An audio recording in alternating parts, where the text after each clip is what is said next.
حضور محمد والے محمد بلند تر صلوات اللہم صلی علی محمد وآل محمد وعجل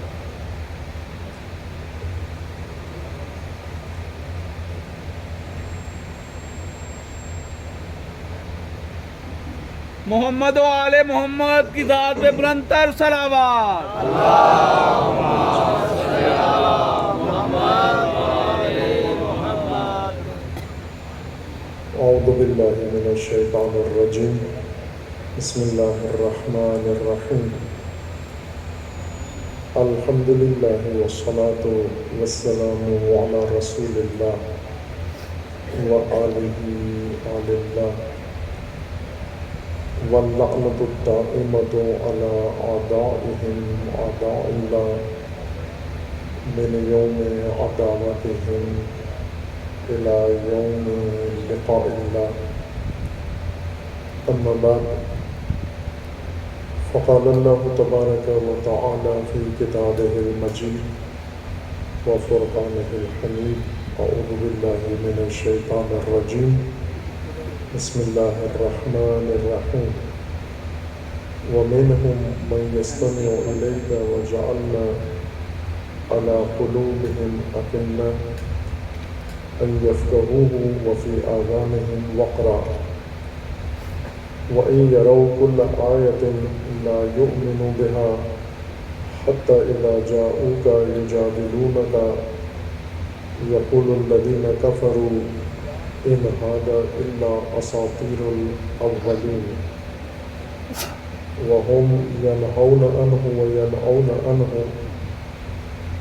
وإن يهلكون إلا أنفسهم وما يشعرون صدق الله العلي العظيم صلوات پڑھیے محمد والے محمد اللہم صلی علی محمد وآل محمد خداوند تبارک و تعالی تمام مومنین کو اپنے حفظ و امان میں محفوظ فرمائے، سب مومنین کی مسلمین کی حفاظت کے لیے سلامتی کے لیے بلند آواز سے صلوات پڑھیے محمد والے محمد اللہم صلی علی محمد وآل محمد بارگاہ خداوند تبارک و تعالیٰ میں دعا گو ہیں پروردگار، اس مصیبت سیلاب میں جتنے ہمارے ہم وطن، جتنے پاکستانی اس وقت سیلاب سے متاثر ہیں کروڑوں کی تعداد میں، خداوند تبارک و تعالیٰ انہیں اس مصیبت سے نجات عطا فرمائے، اور خداوند تبارک و تعالیٰ پاکستان کی اس مخلص باشعور باہمت امت کو اپنی ان مصیبت زدہ بھائیوں کی اس مصیبت میں مدد و امداد کی توفیق عنایت فرمائے انشاءاللہ۔ ان مصیبت زدگان کی مصیبت سے نجات کے لیے اور مومنین کی توفیق کے لیے بلند آواز سے صلوات پڑھیے محمد والے محمد۔ اللہم صلی علی محمد وآل محمد کچھ انتظامی ممکن ہے کمزوریاں نظر آ رہی ہیں، کیونکہ مجھے نظر آ رہی ہیں، اس لیے میری توقع ہے کہ آپ کو بھی محسوس ہو رہی ہوں گی، اور ممکن ہے آپ کی تکلیف کا بھی باعث ہوں، اس بابت آپ سے معذرت خواہ ہیں۔ چونکہ مدرسہ کی انتظامیہ نے ایک نئی جگہ تیار کرنے کی کوشش کی ہے، یہ کانفرنس ہال مدرسہ جعفریہ یادگار علامہ مفتی جعفر حسین رحمۃ اللہ علیہ نے، اور ان کی کوشش تھی کہ اس کو مکمل تیار کر کے اور یہ برسی کا کی مجلس اعزاء اس میں منعقد ہو، باہر کے موسم کی وجہ سے اور باقی مسائل کی وجہ سے بر وقت تیار نہیں ہوئی اس ناہموار جگہ پہ، یا دیگر حوالوں سے انتظامی مشکلات ممکن ہوں۔ بلکہ باہر لان میں جگہ تھی اور اچھی تھی، لیکن اللہ تعالیٰ ان ہمارے دوستوں کو توفیق دے انشاءاللہ جلد از جلد اس کانفرنس ہال کو مکمل کریں انشاءاللہ، اور آئندہ مومنین بھی، گجرانوالہ کے، گرد و نواح کے اور مدرسہ بھی جو اچھا پروگرام انتظام کے ساتھ کرنا ہو وہ اس جگہ پر انشاءاللہ منعقد کر سکیں آپ۔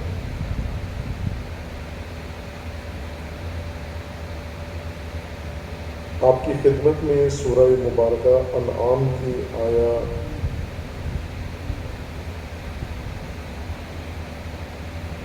25-26 سرنامہ کلام قرار دیا ہے، جس میں اللہ تعالیٰ کا فرمان ہے وَمِنْهُمْ، یعنی وہ لوگ جو مشرکین ہیں، معاندین ہیں، مخالفین دین ہیں، رسول اللہ صلی اللہ علیہ وآلہ وسلم کے دعوت اور پیغام کو ٹھکرانے والے، بلکہ دشمنی برتنے والے ہیں، انہی میں سے وَمِنْهُمْ مَنْ يَسْتَمِعُ إِلَيْكَ، اس سے پہلے ایک گروہ کا ذکر ہے اور اس کے بعد انہی میں سے ایک اور طبقہ قرآن کریم بیان فرما رہا ہے مَنْ يَسْتَمِعُ إِلَيْكَ، یہ رسول اللہ کی بات سنتے ہیں، سننے آتے ہیں، اور سن کر وَجَعَلْنَا عَلَىٰ قُلُوبِهِمْ أَكِنَّةً أَن يَفْقَهُوهُ، لیکن اللہ نے ان کے دلوں کے آگے پردے ڈال دیے ہیں، رکاوٹیں پیدا کر دی ہیں۔ رسول اللہ کی بات آواز سنتے ہیں کلام، لیکن سمجھتے نہیں ہیں، ان کی فہم کے آگے اللہ نے پردے حائل کر دیے ہیں۔ وفی آذانہم وقرا، اور ان کے کانوں میں بھی رکاوٹیں ڈال دی گئی ہیں۔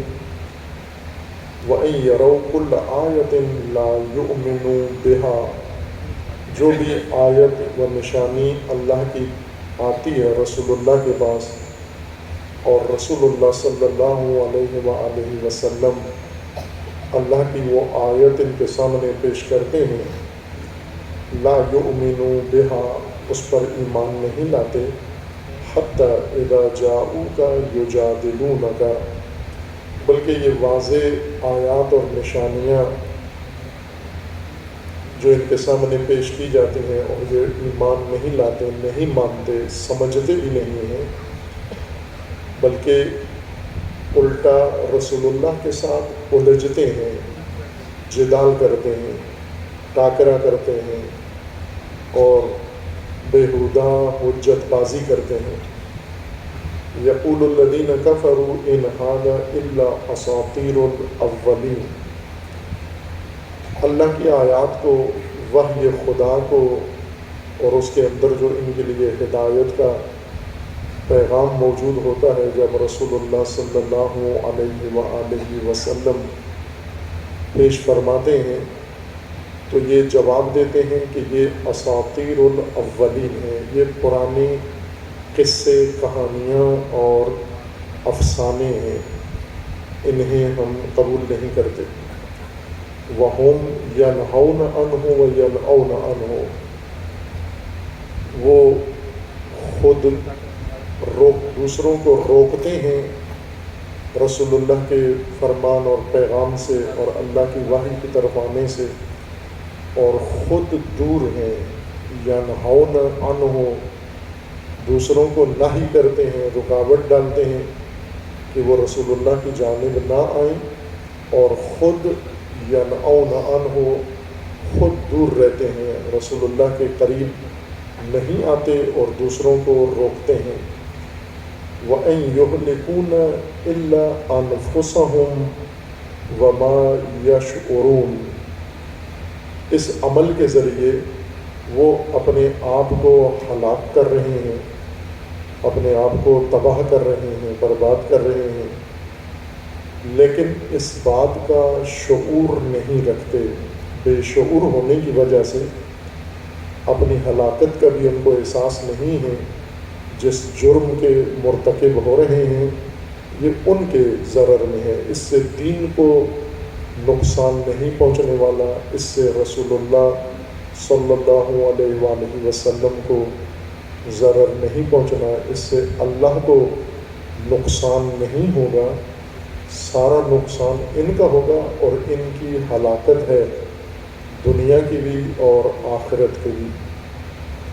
قرآن کریم نے یہ مضمون، اس کے مشابہ اور ملتا جلتا مطلب بار بار مختلف صورتوں میں اور مختلف آیات میں تکرار فرمایا ہے، اور یہ بہت اہم اور بنیادی قرآن کریم کا نقطہ ہے کہ جب واضح اللہ کی کھلی نشانیاں کسی قوم کے سامنے پیش کی جاتی ہیں، وہ یا سنتے نہیں ہیں، کان نہیں دھرتے، اگر سنتے ہوں سمجھتے نہیں ہیں، اگر سنتے سمجھتے نہ ہوں یا سمجھ بھی جائیں ایمان نہیں لاتے، قبول نہیں کرتے، اور نہ فقط ایمان نہیں لاتے بلکہ الجھتے ہیں، جدال کرتے ہیں، دشمنی کرتے ہیں اور مناظرے کرتے ہیں حق کے اوپر، وہ کھلا روشن اور واضح حق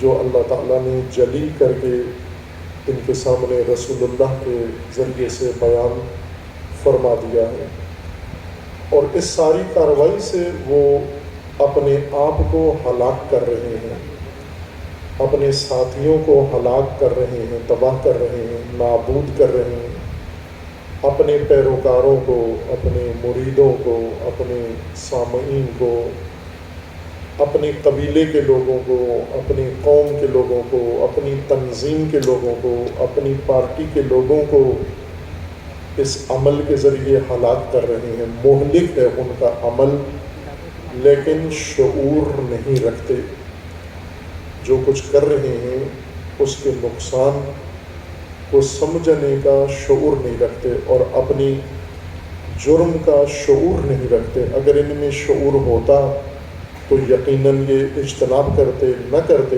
کم از کم اگر دین نہ اپناتے، رسول اللہ کی اطاعت نہ کرتے، اللہ کی بھی نہ کرتے، کم از کم شعور انسان کا یہ ہے کہ اپنے آپ کو نقصان نہ پہنچائے، اپنے آپ کو ہلاکت میں نہ ڈالے، اپنے آپ کو نابودی کے حوالے نہ کرے۔ یہ ادنا شعور ہے ایک انسان کے اندر، اللہ تعالیٰ نے یہ قابلیت انسان کو عطا کی ہے شعور کی۔ سورہ مبارکہ بقرہ کے آغاز میں اس بے شعور طبقے کی نشاندہی قرآن کریم نے فرمائی ہے۔ آغاز سورہ بقرہ میں اللہ تعالیٰ نے پہلا گروہ متقین کا ذکر کیا ہے اور پھر ان کے اوصاف ذکر کیے ہیں، جو قرآن سے ہدایت لیتے ہیں اور جن کے لیے اللہ نے کتاب اتاری ہے ہدایت کے طور پر۔ دوسرے کفار ہیں جو اپنی صلاحیتیں ضائع کر بیٹھے ہیں، گنوا بیٹھے ہیں اور اب قابل ہدایت نہیں ہیں۔ ختم اللہ علی قلوبہم، ان کے دلوں پہ مہریں لگ گئی ہیں، ان کے دلوں پہ تالے پڑ گئے ہیں، ان کے کان اور آنکھوں کے آگے پردے حائل ہو گئے ہیں، وہ دن کی روشنی میں سورج کے چمکتے ہوئے بھی سورج کو اور دن کو دیکھنے سے عاجز ہیں۔ ان کے بارے میں رسول اللہ صلی اللہ علیہ وآلہ وسلم کو حکم ہے، سواء علیہم اانذرتہم ام لم تنذرہم لا یؤمنون۔ ان کو سمجھانا نہ سمجھانا، انذار کرنا نہ کرنا، ان کو ہدایت کرنا نہ کرنا برابر ہے، دونوں صورتیں یکساں ہیں۔ اگر انہیں کچھ بھی نہ بتائیں تو بھی جو نتیجہ ہوگا، بتانے کی صورت میں بھی وہی نتیجہ ہوگا۔ یہ ایک گروہ ہے۔ اور تیسرا گروہ قرآن کریم نے بے شعور انسانوں کا ذکر کیا ہے، جو تفسیروں میں منافق کے نام سے جانا گیا ہے، جن کے بارے میں یہ کہا گیا ہے کہ کچھ لوگ ایسے ہیں جو دھوکہ دیتے ہیں، خدعہ دیتے ہیں مومنین کو اور اللہ کو بھی دھوکہ دیتے ہیں۔ یخادعون اللہ والذین آمنوا، اللہ کو بھی دھوکہ دیتے ہیں، مومنین کو دھوکہ دیتے ہیں۔ مومنین تو آ جاتے ہیں ان کے دھوکے میں، لیکن اللہ کو دھوکہ نہیں دے سکتے۔ اور ان کے بارے میں اللہ تعالیٰ کا فرمانا ہے کہ یہ مفسد ہیں، فساد کرتے ہیں، فساد پھیلاتے ہیں اور فسادی ہیں۔ جب انہیں فساد سے روکیں اور کہیں کہ باز آ جاؤ، یہ فساد مت کرو، فوراً مصلح بن بیٹھتے ہیں اور دعویٰ یہ کرتے ہیں کہ ہم تو اصلاح کرنے والے ہیں۔ قرآن کریم کا فرمانا ہے یہ مفسد ہیں، یقیناً مفسد ہیں، قطعاً مفسد ہیں، حتماً مفسد ہیں، لازماً مفسد ہیں۔ الا انہم هم المفسدون، یہی مفسد ہیں۔ اگر مفسد دنیا میں زمین میں دیکھنے ہیں تو یہی جو اصلاح کے نقاب کے پیچھے فساد کرتے ہیں۔ کیوں ان کو اپنے فساد کے بارے میں احساس ہوتا ہے کہ ہم مصلح ہیں؟ اس لیے کہ وما یشعرون، شعور نہیں رکھتے۔ بے شعور ہلاک ہو جاتا ہے اور ہلاک کر رہا ہوتا ہے، شعور نہیں رکھتا، بے شعور فساد پھیلا رہا ہوتا ہے اور مصلح بن کر اس اصلاح کی اجر کی بھی تمنا ہوتی ہے اس کو، جو دراصل باطن میں فساد ہے۔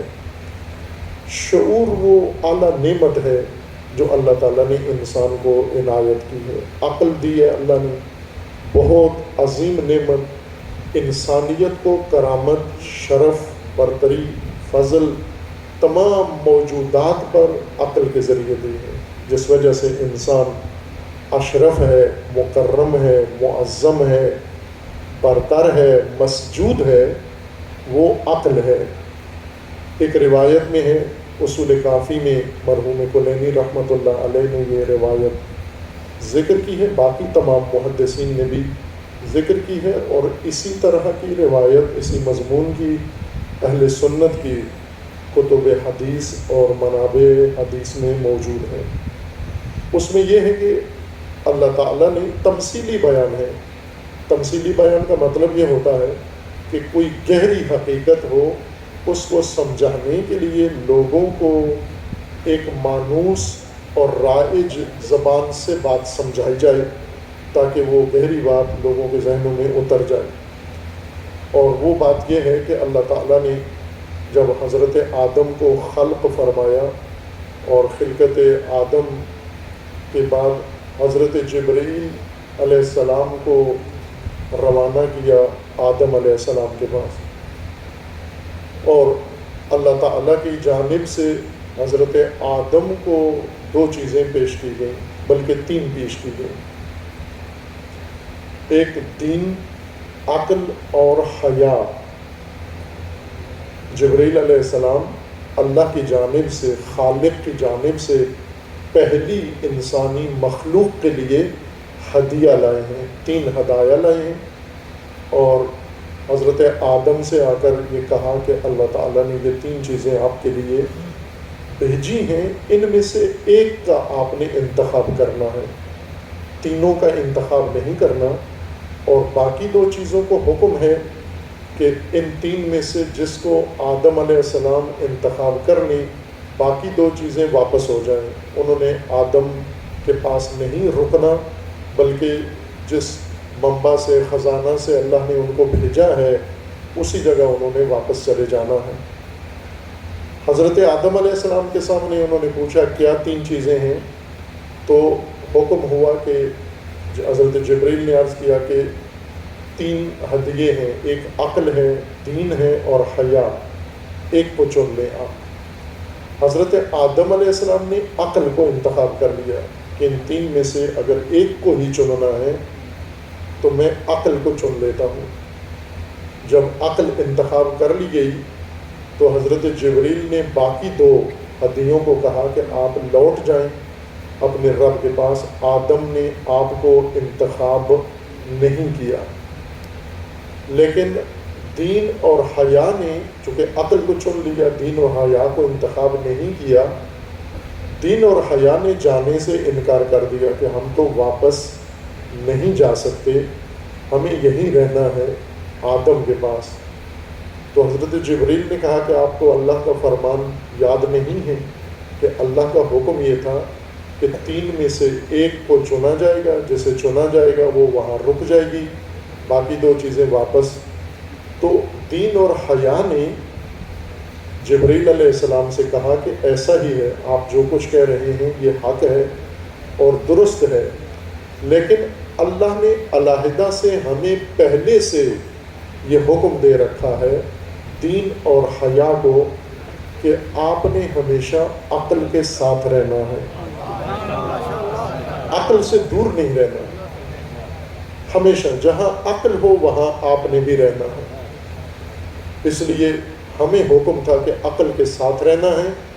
آدم نے عقل کو انتخاب کر لیا، اب دین بھی یہی رہے گا اور حیا بھی یہیں پر رہے گی۔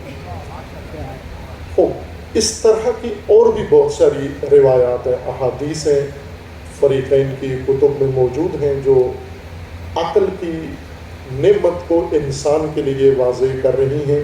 کتنی بڑی نعمت ہے، اگر عقل ہے تو دین ہے، عقل ہے تو حیا ہے، عقل ہے تو سب کچھ انسانی کرامت اور شرف ہے۔ اگر عقل نہیں ہے تو کچھ بھی نہیں ہے، اگر عقل نہیں ہے تو دین خود ہی وہاں سے رخت سفر باندھ کے روانہ ہو جاتا ہے، اس بستی سے، اس قوم سے، اس ملک سے، اس مملکت سے جس کے اندر عقل نہ ہو۔ دین روکنے سے بھی نہیں رکتا۔ آپ توجہ کر لیں، کتنی کوشش کرتے ہیں ہمارے قوم کے اندر، خصوصاً قوم کے وہ طبقات جن میں عقل نہیں ہے۔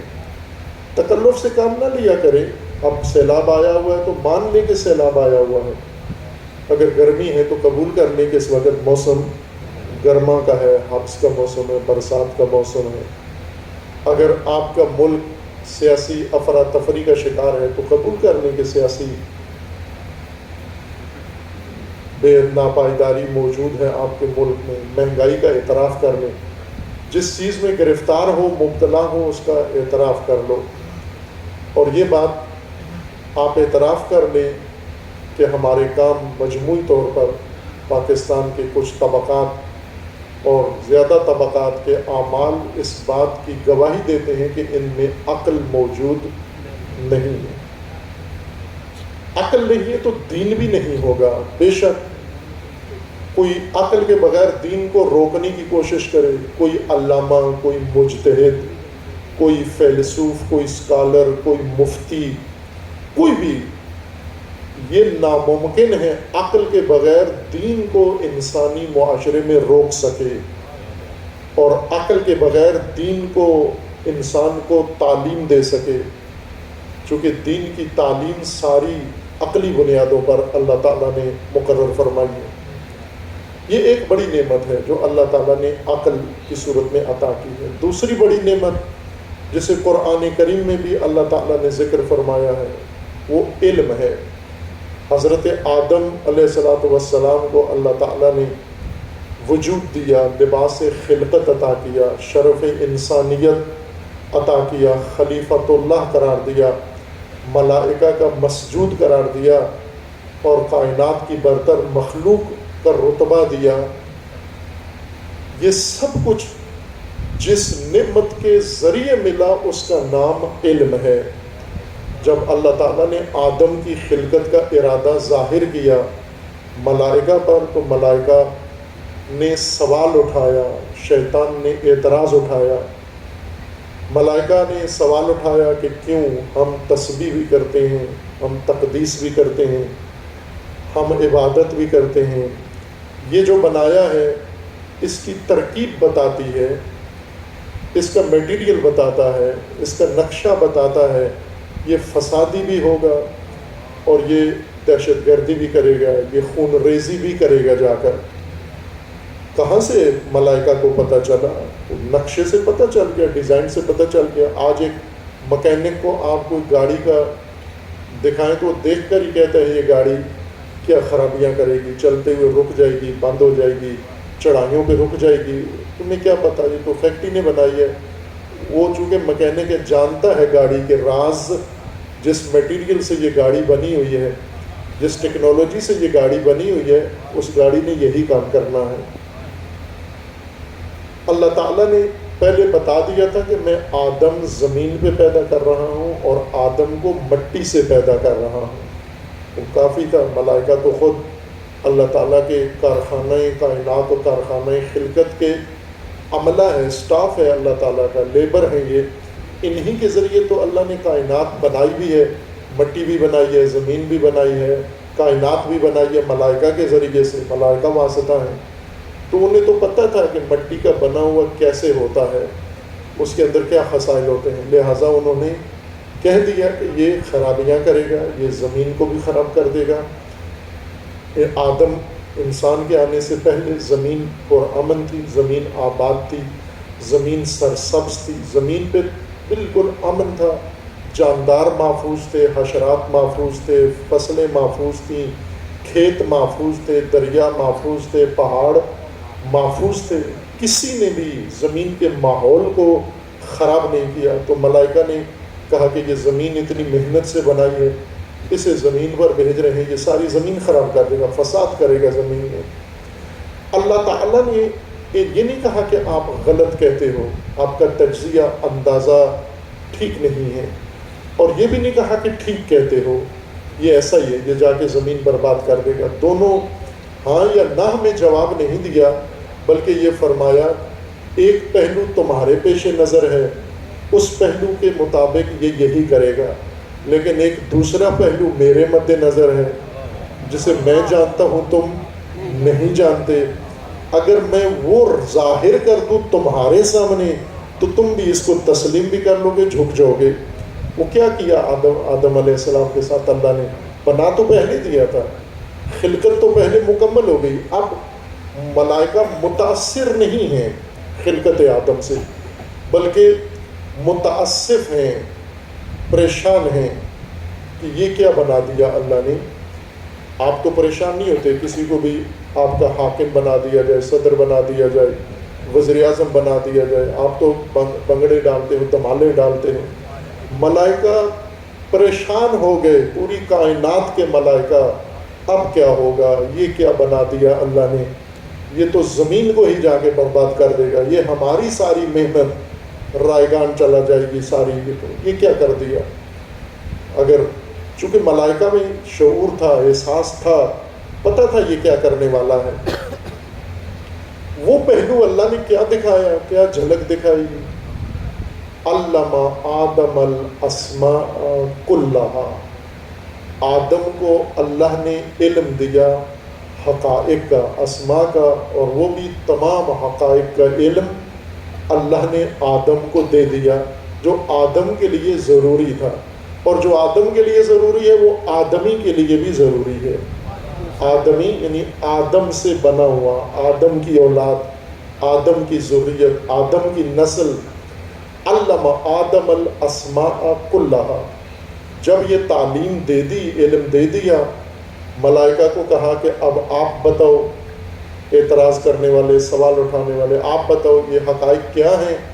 تو کہنے لگے کہ ہمیں علم نہیں ہے، ہمیں اتنا ہی علم ہے جتنا آپ نے دیا ہے، اس کا علم ہمیں نہیں دیا آپ نے، ہمیں نہیں معلوم. پھر آدم کو کہا کہ انبئہم باسماء ہؤلاء، آدم اب آپ ملائکہ کو تعلیم دو، بتاؤ ان کو یہ کیا حقائق ہے.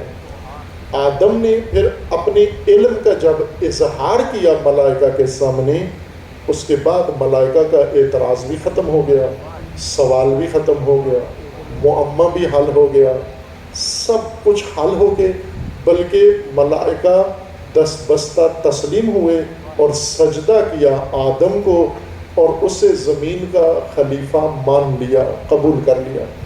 زمین کا خلیفہ ماننے کا مطلب یعنی اب فرمان زمین پر اس کا ہوگا، حاکمیت اس کی ہوگی، اللہ نے زمین اس کے سپرد کر دی ہے.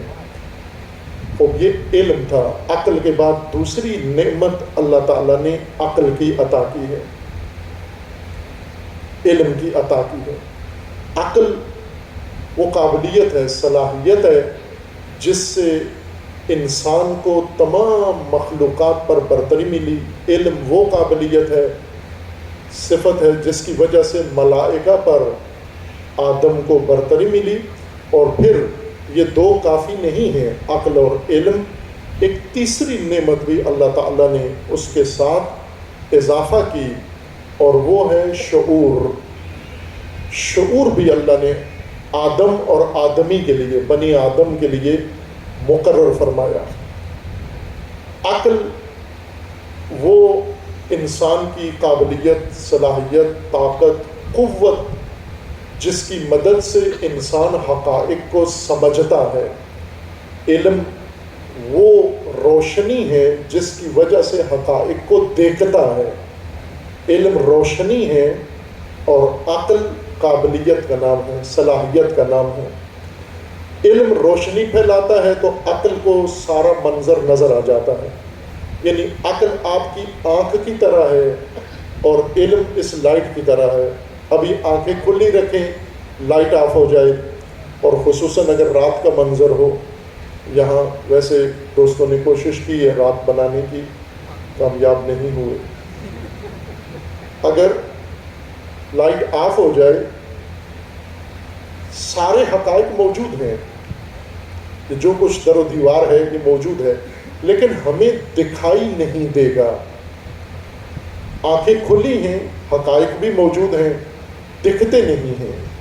یہ اللہ نے قانون بنایا ہے آنکھ اور آنکھ سے دکھائی دینے والی چیزوں کے بارے میں، کہ روشنی آنکھ پہ بھی پڑے اور روشنی اس شے پر بھی پڑے تو پھر آنکھ اس حقیقت کو دیکھ سکتی ہے۔ اگر روشنی نہ ہو، موجود ہوتے ہوئے بھی آپ اسے نہیں دیکھ سکتے۔ علم روشنی ہے۔ میں پہلے بھی مثال دی ہے، جیسے آپ کی گاڑیاں ہیں، اس گاڑی کے اندر لائٹیں ہیں۔ جب آپ گاڑی چلاتے ہیں، خصوصاً رات کو چلاتے ہیں، گاڑی کی لائٹیں آن کر لیتے ہیں، اور اس کی لائٹوں کی مدد سے آپ کو راستہ نظر آتا ہے، رکاوٹیں نظر آتی ہیں، سامنے سے آنے والی گاڑیاں نظر آتی ہیں، کھمبے اور درخت نظر آتے ہیں، موڑ نظر آتے ہیں، چوراہے نظر آتے ہیں، انسان اور جانور اور حیوان راستے میں حائل ہونے والے آپ کو نظر آتے ہیں۔ آپ ان سے بچتے ہیں اور انہیں بچاتے ہیں۔ لیکن یہ روشنی گاڑی چلانے کے کام نہیں آتی۔ گاڑی چلانے کے لیے انجن ہے، اور انجن گاڑی کو جب حرکت دیتا ہے تو روشنی گاڑی کو یا ڈرائیور کو راستہ دکھاتی ہے۔ انسان کے لیے بھی اللہ تعالیٰ نے یہی قانون رکھا ہوا ہے۔ انسان کی حرکت کے لیے، عمل کے لیے علم نہیں ہے۔ علم سے انسان صرف روشنی آتی ہے، دیکھ سکتا ہے، لیکن علم انسان کو تحریک نہیں کرتا، حرکت میں نہیں لاتا۔ ارادہ علم سے نہیں بنتا انسان کا۔ لائٹیں، جیسے بعض گاڑیاں ہیں، شوقین لوگ گاڑیوں کی بڑی تیز لائٹیں بناتے ہیں۔ گاڑی معمولی سی ہے، کم قیمت ہے، پرانی ہے، لائٹیں بہت تیز لائٹیں انہوں نے شوق کی وجہ سے رکھی ہوئی ہیں۔ اسی طرح انجن کمزور، لائٹیں تیز ہیں۔ انسان کے اندر بھی اللہ تعالیٰ نے ایک محرک رکھا ہے، انجن رکھا ہے۔ شہید مطہری رحمۃ اللہ علیہ کے فرمان کے مطابق اس کا نام ہے ایمان۔ محرک کا نام ہے ایمان۔ ایمان حرکت میں لاتا ہے، علم روشنی دیتا ہے۔ اب ہم نے، ہماری جو گاڑیاں ہیں، انسان وجود ہے ہمارا، ہم نے انجن کمزور رکھے ہوئے ہیں اور لائٹیں تیز رکھی ہوئی ہیں، خصوصاً اہل مدرسہ نے۔ اہل مدرسہ کی لائٹیں بڑی تیز ہوتی ہیں، بڑی، آج کل یہ لائٹوں کا کیا ہے، LED لائٹیں ہوتی ہیں، بڑی تیز لائٹیں ہوتی ہیں، چندیا جاتا ہے انسان ان کی لائٹوں سے، لیکن حرکت نہیں کر سکتی گاڑی، کیونکہ ایمان کی کمزوری ہے، اور علم ایمان کا کام نہیں کرتا، لائٹیں انجن کا کام نہیں کرتی۔ البتہ انجن ہو، لائٹ نہ ہو تو گاڑی کہیں ٹکرا سکتی ہے۔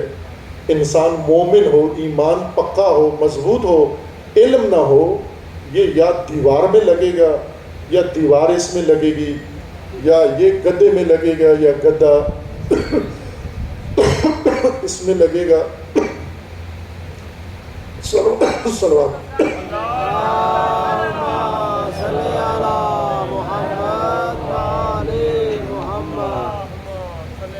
نعرہ تکبیر، نعرہ رسالت، نعرہ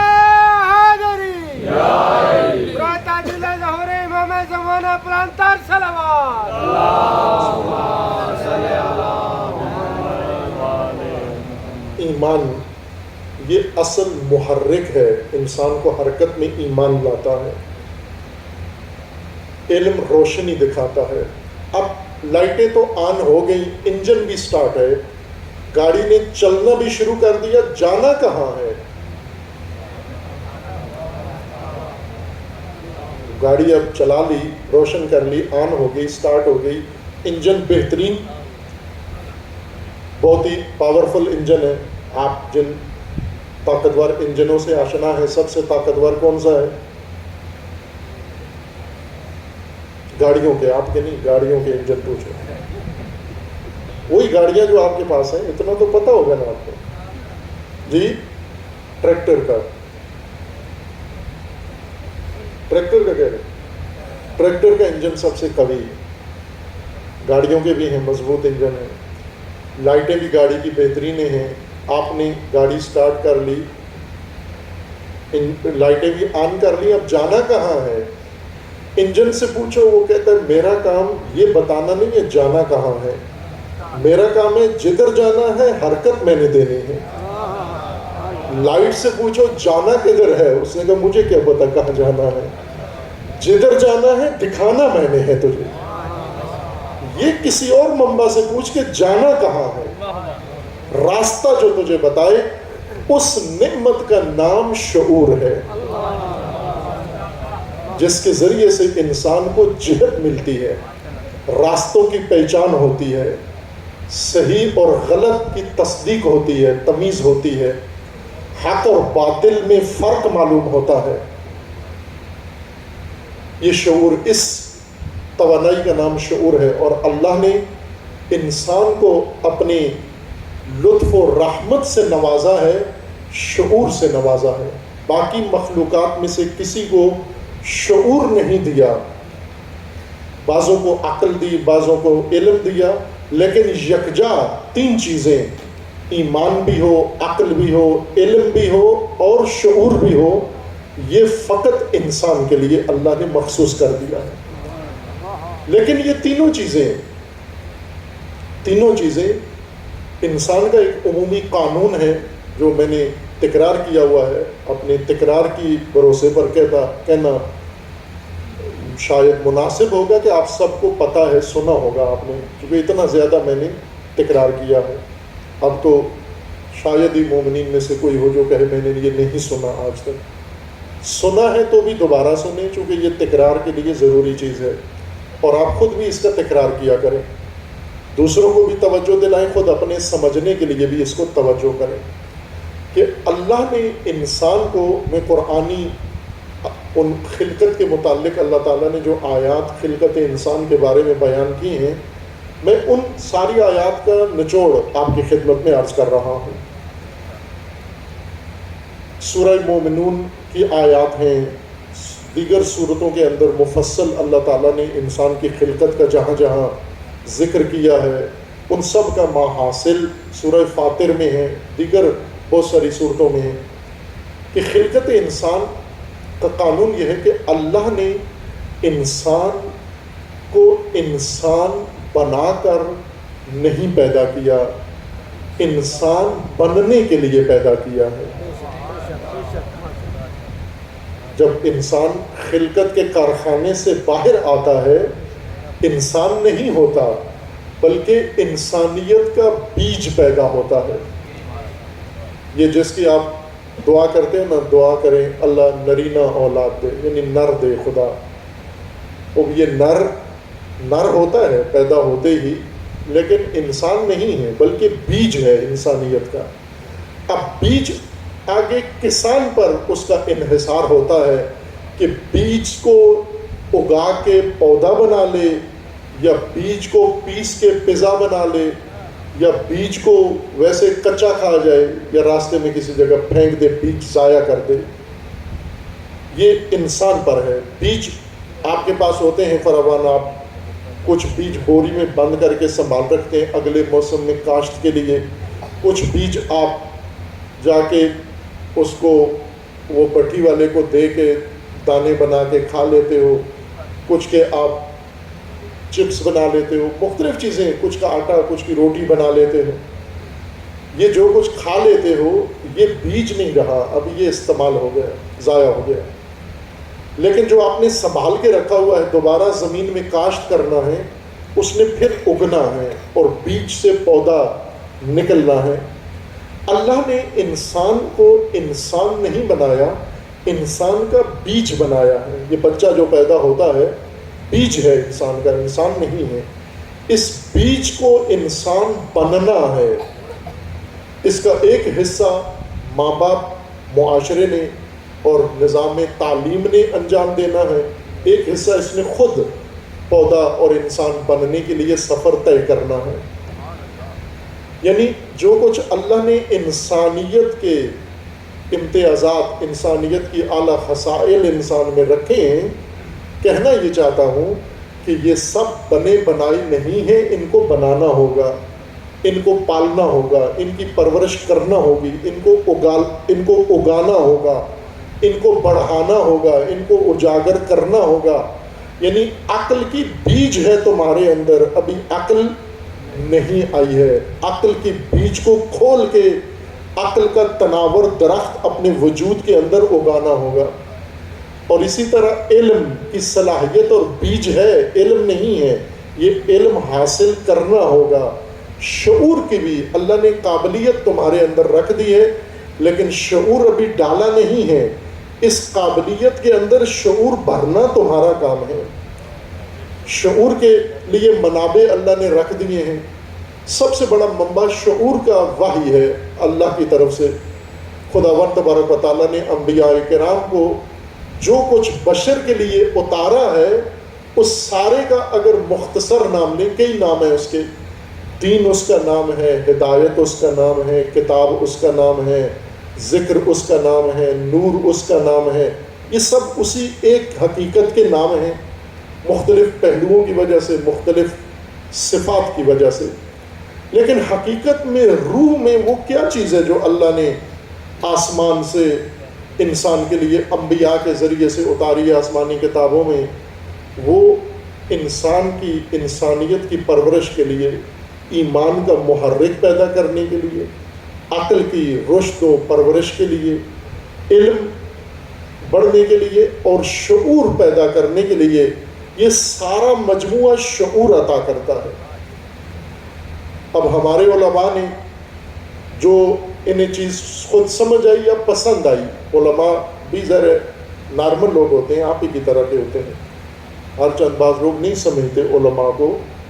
سنا ہوا نا آپ نے کہ وہ خواتین آ رہی تھیں، چند ایک دوپٹے سروں سے اترے ہوئے تھے اور مرد بھی آ جا رہے تھے، وہ بالکل نارمل تھی۔ تو کسی نے کہا کہ مولوی صاحب آ رہے ہیں، نہ کسی نے کہا کہ بندہ آ رہا ہے پردہ کر لو، اس نے کہا بندہ کا ہے، مولوی آ رہا ہے۔ ہاں، وہ مولوی کو بندوں میں شمار نہیں کرتے، باقاعدہ بندے ہوتے ہیں، انسان ہوتے ہیں، سارے انسانی تقاضے ان کے اندر موجود ہوتے ہیں۔ یہ صرف لباس دوسروں سے ہٹ کے ہوتا ہے، باقی سب ایز اٹ از، جو آپ کے اندر ہے وہ سارا ان کے اندر موجود ہے۔ آپ کیا کام کرتے ہو، کھاتے کیا ہو جو پسند ہے، پہنتے کیا ہو جو پسند ہے، پسند کو بیچ میں دخل ہوتا ہے یا نہیں ہوتا، کرتے کیا ہو جو پسند ہے، سنتے کیا ہو جو پسند ہے، بولتے کیا ہو جو پسند ہے۔ اور طے یہ پایا کہ مولوی بھی انسان ہوتا ہے، لہٰذا وہ بھی جو کرتے ہیں اس میں ان کی پسند کا بڑا دخل ہوتا ہے، پسند کی بات ہوتی ہے، یہ چیز مجھے پسند ہے، پسند ہے، اور جو سمجھ میں آ گیا ہے اس کو قرآن سے، اس شعور کے منبع سے لے لیتے ہیں۔ اس لیے آپ علماء کی مختلف حالتیں دیکھیں گے۔ کچھ علماء ہیں جنہوں نے عبادت پسند آئی ہے، دین سے بھرپور لے لی، کچھ ایسے ہیں جن کو قرآن سے ایمان پسند آئے، ایمان لے لیا، کچھ ایسے ہیں جن کو عمل پسند آئے، عمل لے لیا، کچھ ایسے ہیں جن کو فقہ پسند ہے، فقہ لے لیا، کچھ کو عقیدہ پسند ہے، عقیدہ لے لیا۔ لیکن جس سے لے رہے ہیں اس کے اندر یہ سب کچھ موجود ہے، یہ انتخاب آپ کا اپنا ہے، ورنہ وہ اللہ کا دسترخوان ہے۔ قرآن کے بارے میں امام باقر علیہ السلام کی روایت ہے، یا امام صادق علیہ السلام کی ہے،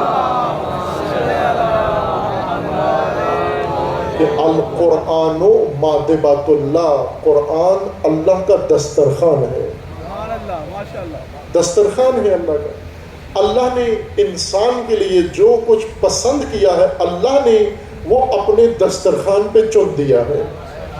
پھر آپ کو مہمان بلایا ہے، او میرے مہمان بنو اور میرے دسترخوان پہ آ بیٹھو۔ اب ظاہر ہے کہ دسترخوان پہ تو ہر چیز سجی ہوتی ہے، لیکن کھانے والے کیا کھاتے ہیں؟ جو پسند ہے، جو پسند ہے اٹھا کے کھا لیتے ہیں۔ بس یہی عرض کرنا چاہ رہا ہوں کہ اللہ کے دسترخوان پہ ہر وہ چیز جو انسان کی ہدایت کی ضرورت ہے، انسان کی سعادت کی ضرورت ہے، جو انسان کی نجات کی ضرورت ہے، جو انسان کی تکمیل کی ضرورت ہے، جو انسان کے مقصد خلقت تک پہنچنے اور پہنچانے کے لیے لازمی و ضروری ہے، وہ اللہ نے دسترخوان پر حاضر کر دی ہے اور بچھا دیا ہے، اور ہمیں حکم دیا ہے کہ آ جاؤ میرے دسترخوان پہ۔ ہم جب دسترخوان پہ جاتے ہیں قرآن کریم میں تو یہ عظیم دسترخوان سجا ہوا ہے، ہم اپنی پسند کے مطابق، ظاہر ہے پسند الگ الگ ہے، اگر پنجابی ہے تو پسند الگ ہے، پٹھان ہے تو پسند الگ ہے، سندھی ہے تو پسند الگ ہے، بلوچی ہے تو پسند الگ ہے۔ اب بہت ساری قومیں ہیں، آپ پنجاب والوں کو مٹن زیادہ پسند ہے، سرحد والوں کو بیف زیادہ پسند ہے۔ اب اللہ نے دونوں پکا کے رکھے ہوئے ہیں، آپ دیکھیں گے کہ پنجابی مٹن پہ ٹوٹ پڑے اور پٹھان بیف پہ ٹوٹ پڑے۔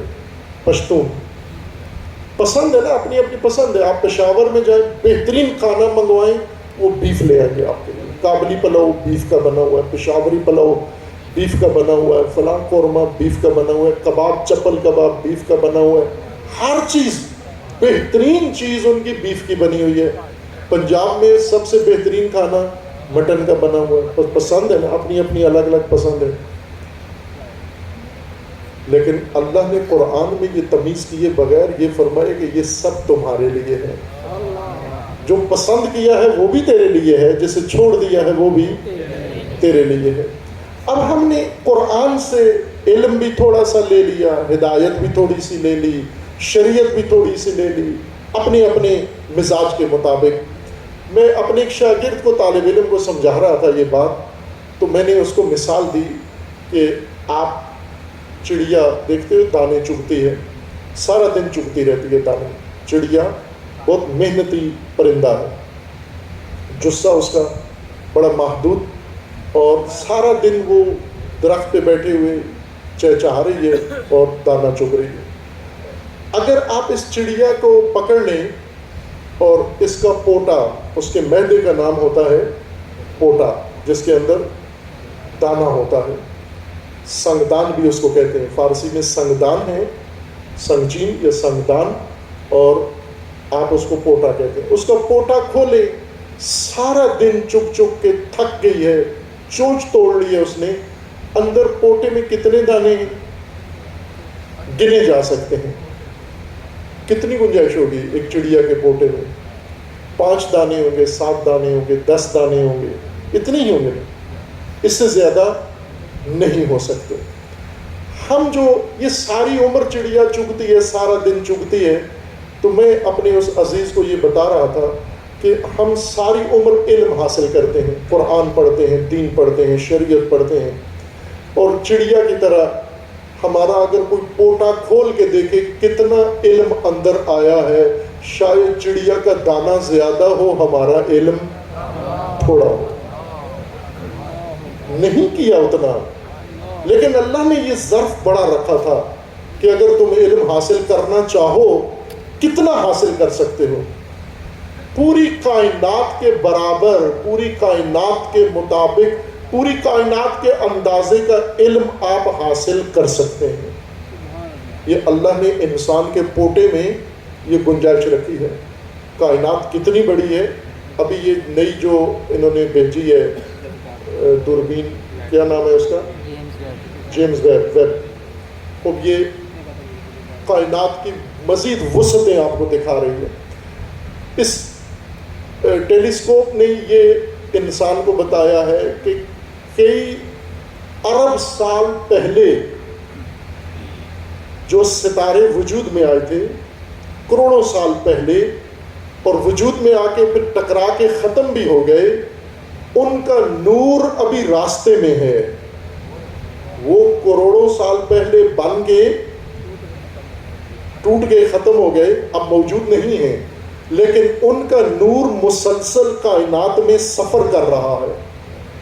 اور نور کی سپیڈ تو آپ کو معلوم ہے. نور کس سپیڈ سے چلتا ہے؟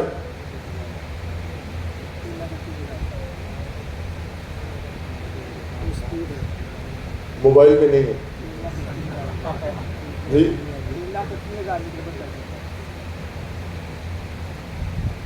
نوری حرکت کہتے ہیں نا، سرعت نور سے چلتا ہے، نور کی سپیڈ سے چلتا ہے.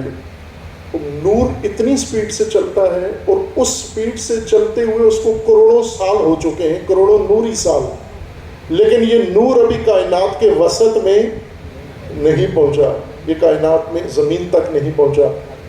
اس سے آپ کائنات کی حدود کا اندازہ لگا لیں کتنی بڑی ہے یہ کائنات، جس میں ہم ایک زمین پہ رہتے ہیں. خصوصاً زمین پہ رہنے والے اس عظمت کا احساس کریں، آپ ہو کیا اور کر کیا رہے ہو. اتنی بڑی کائنات میں آپ کی زمین کی حیثیت ایک ریت کے ذرے کے برابر بھی نہیں ہے، اور اس ریت کے ذرے کے اوپر اس وقت 7 کروڑ 7 ارب انسان ہیں، جن میں سے 22-24 کروڑ پاکستان میں ہیں. اور آپ یہ دیکھیں کہ انہوں نے اس ذرے کے اوپر کیا اودم مچایا ہوا، کیا اودم مچایا، کیا دھما چوکڑی مچائی ہے، کیا عذاب ایک دوسرے کے لیے بنایا ہوا ہے. ان کو پہلے اپنی حیثیت کا تو پتہ چلے کہ تم ہو کیا اس کائنات کے اندر، اور جب کائنات کی عظمت کا تمہیں اندازہ ہو، پھر تم خالق کائنات کی عظمت کی طرف دھیان دو، پھر اس کے سامنے اکڑنا، پھر اس کے سامنے گردن اکڑانا، پھر اس کے سامنے ڈیگے مارنا، پھر اس کے سامنے دعوے کرنا، پھر اس کے سامنے کہنا انا رجل، میں بھی کچھ ہوں، پھر اس کے سامنے چودھری و سید و فلاں و فلاں بن کے مرزا و افغان بن کے جانا، پھر اس کی مخلوق پر ستم ڈھانا. یہ بھلا ریت کے ذرے کے اوپر کائی جمی ہوئی، اس کو یہ حق بنتا ہے یہ کام کرنا؟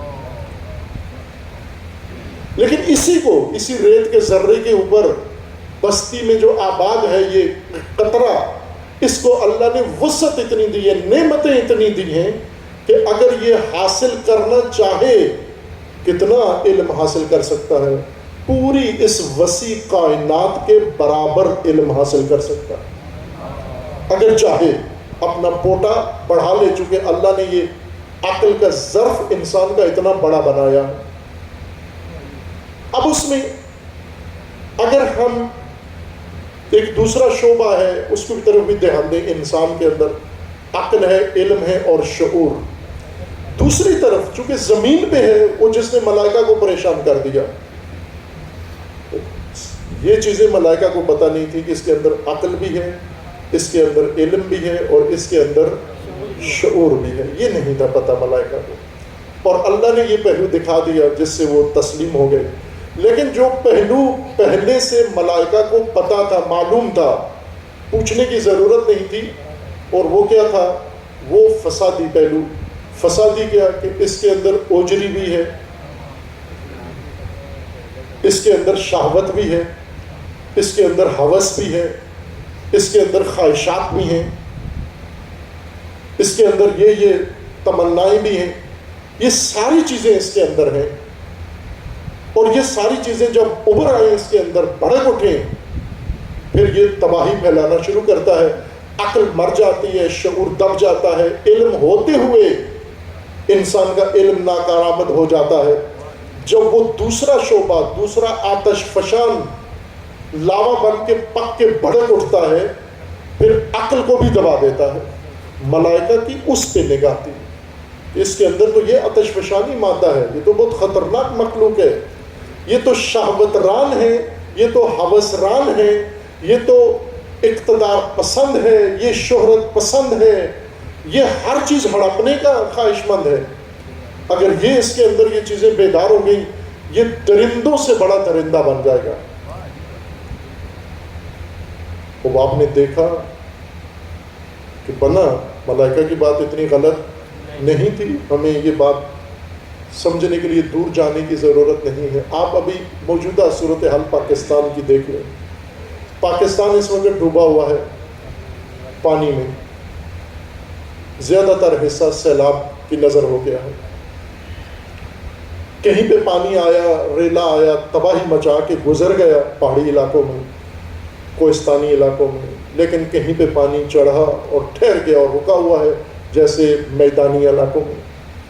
اور سرکاری اعداد و شمار کے مطابق 3 کروڑ سے زیادہ انسان سیلاب کے متاثرین ہیں.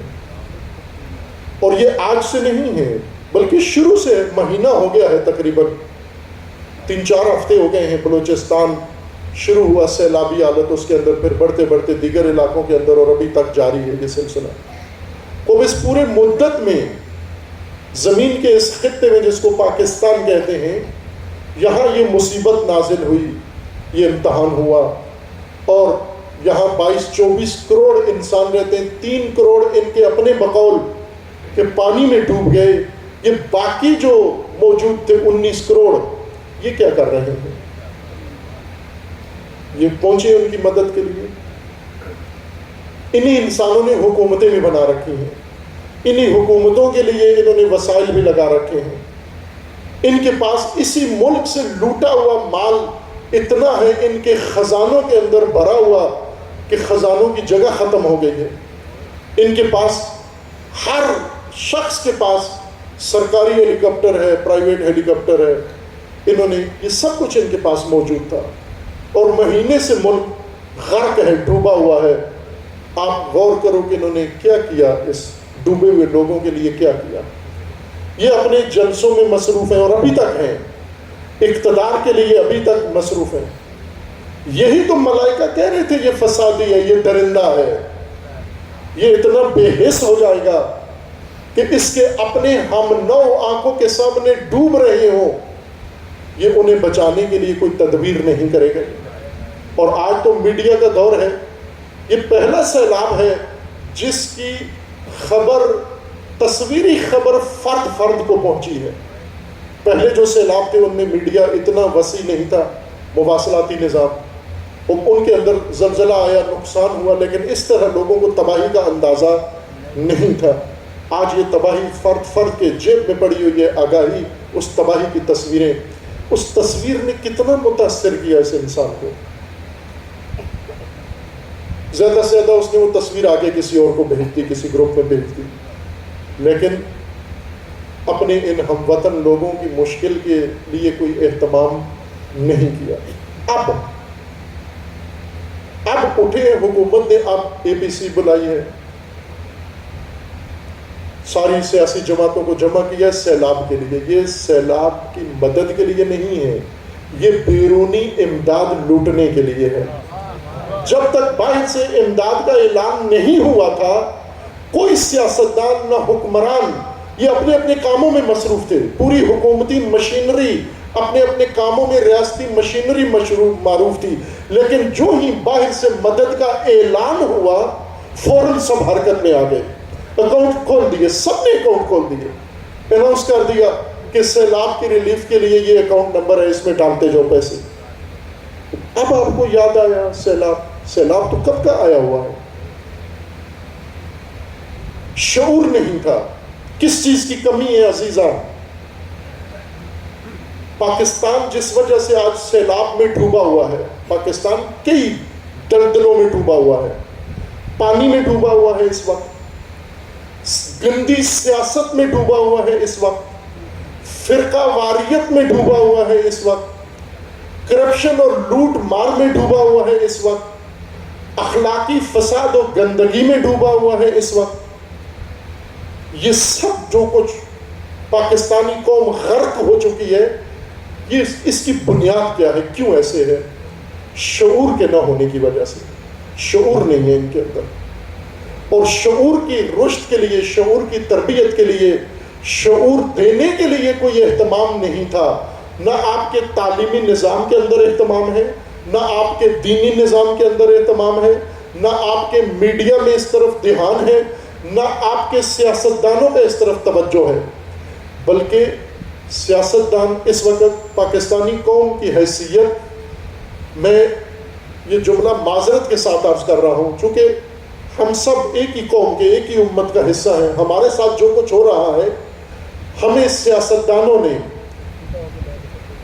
ہمیں حکمرانوں نے، ہمیں اسٹیبلشمنٹ نے اور ہمیں نام نہاد مذہبی پیشواؤں نے کیا کیا ہمارے ساتھ؟ ہمیں سمجھا کیا ہے؟ انہوں نے قوم کو گدھا سمجھا ہے. گدھا، گدھے سے زیادہ آپ کی ویلیو ان کی نظروں میں نہیں ہے. یہ مکمل یقین رکھتے ہیں کہ یہ قوم کی حیثیت یہی ہے، گدھے کی حد تک ہے.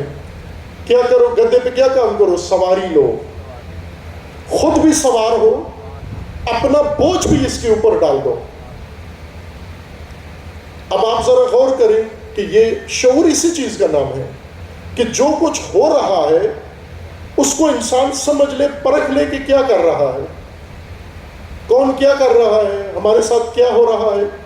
فرض کریں آپ کو کسی نے بلا لیا مجلس پہ، کھانا نہیں ہے. میں شعور کے لیے آپ کو کچھ تھوڑے سے نکات بتاتا ہوں، آپ کو کی پوائنٹ بتاتا ہوں کہ شعور کی پریکٹس کریں روزمرہ عام اپنے معمولات کے کاموں میں. مثلاً آپ کسی کے کھانے پہ چلے گئے، مجلس میں چلے گئے، کئی بار کھانا کم پڑ گیا، نہیں تھے تیار، اور وہ ٹائم پاس کرنے کے لیے وقت گزر گیا، کھانے کا ہو گیا ہے. کبھی آپ کو ایک کام پہ لگا دیتا ہے، کبھی جی مومنین تھوڑی دیر انتظار کریں، ابھی یہ کام کرنا ہے، دوسرے کام پہ لگا دیتا ہے.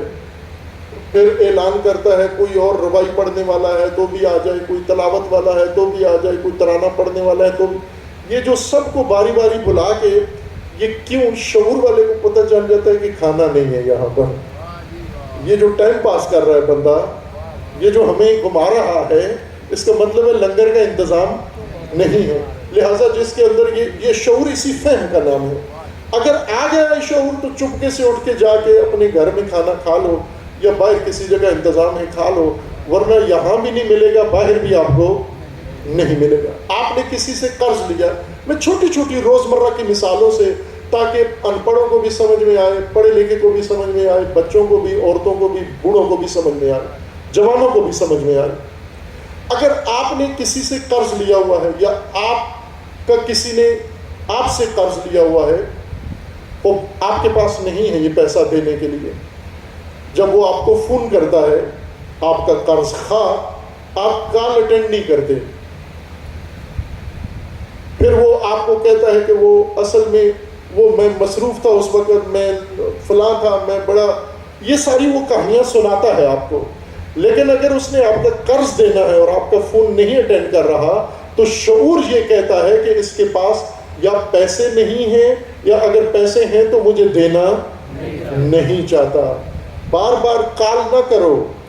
پہلی کال اگر اس نے نہیں کی اٹینڈ، بس شعور والا سمجھ جاتا ہے کہ ماجرا کیا ہے. وہ اسی چیز کا نام شعور ہے. لیکن بے شعور آدمی وہ 10 کالیں کرے گا، ایک وہ اٹینڈ کرے گا، جی بھائی میں آدھے گھنٹے بعد آپ کو کال کرتا ہوں، آپ انتظار کریں. بے شعور آدھے گھنٹے بیٹھا ہوا ہے کہ ابھی دوسرے کو بھی وعدہ دے رہا ہے کہ ابھی 10 منٹ بعد مجھے، آدھے گھنٹے بعد کال آنی ہے، پیسے ملنے ہیں، میں نے آپ کو دے دینے ہیں. نہیں آنے ہیں پیسے. اگر اس نے پیسے دینے ہوتے تو اتنا آپ کو تاخیر نہ کرتا کہ آپ کو کال کرنی پڑتی، وہ وقت پر آ کر آپ کو آپ کا قرض ادا کر جاتا. اور یہ روزمرہ کے کام ہیں جو انسان کو سمجھ جانے چاہیے. انہی سے انسان کو عقل آتی ہے، شعور آتا ہے کہ جو کچھ ہو رہا ہے اندر کہانی کچھ اور ہے، باہر ہمیں کچھ اور صورت بتائی جا رہی ہے. اگر شعور ہوتا، یہ سیاستدان جو آپ کو سبز باغ دکھاتے ہیں اور بناتے کالا باغ بھی نہیں ہے.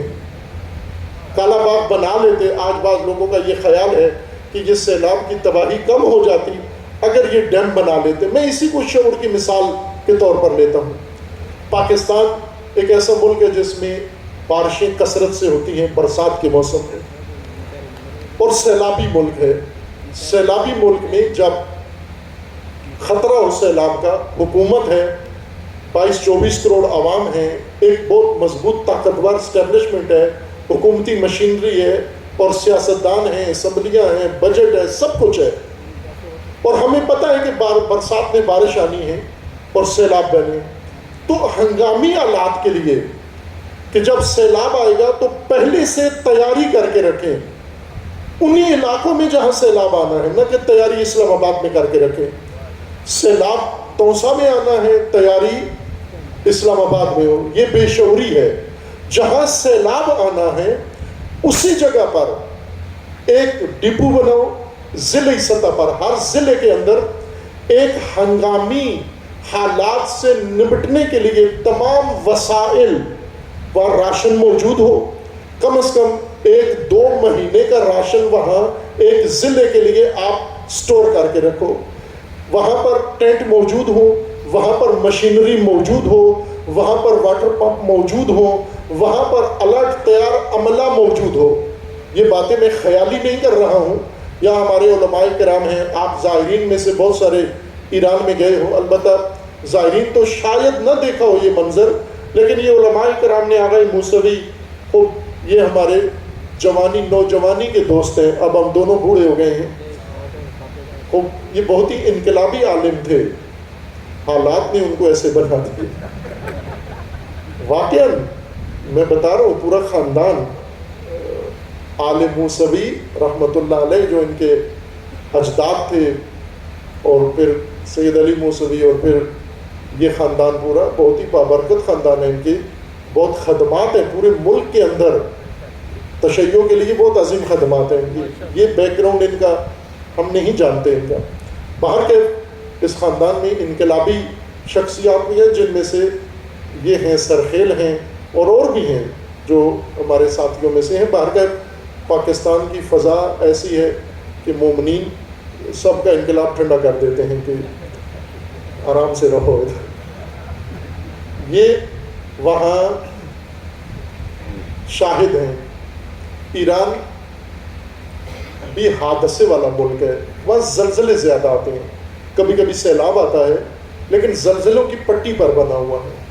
انہوں نے یہ اہتمام کیا ہوا ہے کہ ہر ضلع میں بہت بڑا ڈپو بنایا ہوا ہے، کئی 100 ایکڑ پر، وہاں پر پورے شہر کے لیے، مثلاً اگر تہران شہر میں زلزلہ آتا ہے اور بحران کا شکار ہو جاتا ہے، تہران کے چاروں طرف بڑے بڑی جگہوں پر انہوں نے ڈپو بنائے ہوئے ہیں، مشرقی تہران، مغربی تہران، جنوبی تہران، شمالی تہران۔ وہاں پر ہلال احمر ایک ان کی تنظیم ہے جو سارا سال ان کے پاس ہوائی سروس ہے، ایمبولینسیں ہیں، دوائیں ان سٹوروں میں پڑی ہوئی ہیں، ڈاکٹر عملہ الرٹ ہے، سارا سال ان کی مشقیں ہوتی رہتی ہیں کہ اگر کسی دن یہ حادثہ ہو گیا تو اسی وقت ہم اتنی دیر کے اندر، آدھے گھنٹے کے اندر، پون گھنٹے کے اندر ہم حادثہ دیدوں کے اوپر پہنچ جائیں، اور ان میں سے جو بیمار ہیں، زخمی ہیں، ان کو جتنا بچا سکتے ہیں بچائیں۔ لاکھوں ٹینٹ اور راشن اور ساری چیزیں ان کے پاس، اور ہر ضلع اور ہر شہر کے لیے یہ قم کے اطراف میں، سمنان کے اطراف میں، مشہد کے اطراف میں کبھی جائیں، وزٹ کریں وہاں جا کر، خصوصاً ہماری حکومتی مشینری ضرور جائے، وہاں جا کر دیکھیں یہ جو بڑے یہاں پر اقتدار پسند آئے ہیں اور آزادی کے نعرے لگاتے لانے ہیں، ملک کو تباہ کر کے، اس تباہی کے اندر ان کے پاس اتنی سخت نہیں ہے کہ ڈوبتے کو جا کے بچا سکے، شعور نہیں تھا ان کے اندر۔ حضرت یوسف علیہ السلام قید میں تھے، لیکن اللہ نے شعور عطا کیا اور حاکم کو بتایا تیرے ملک پہ بحران آنے والا ہے، قحط آنے والا ہے، بھوک آنے والی ہے، افلاس آنے والا ہے۔ اس نے کہا کیا کروں؟ کہا مجھے موقع دے، میں بحران سے تیرا ملک بچا سکتا ہوں۔ بحران آنے سے پہلے 7 سال پہلے، بحران آنے سے پہلے انتظام کر لیا۔ جب بحران آ گیا، ساری دنیا بھوک سے مر رہی تھی، اور مصر یوسف کا خزانہ ساری بھوکی دنیا کو کھانا کھلا رہا تھا۔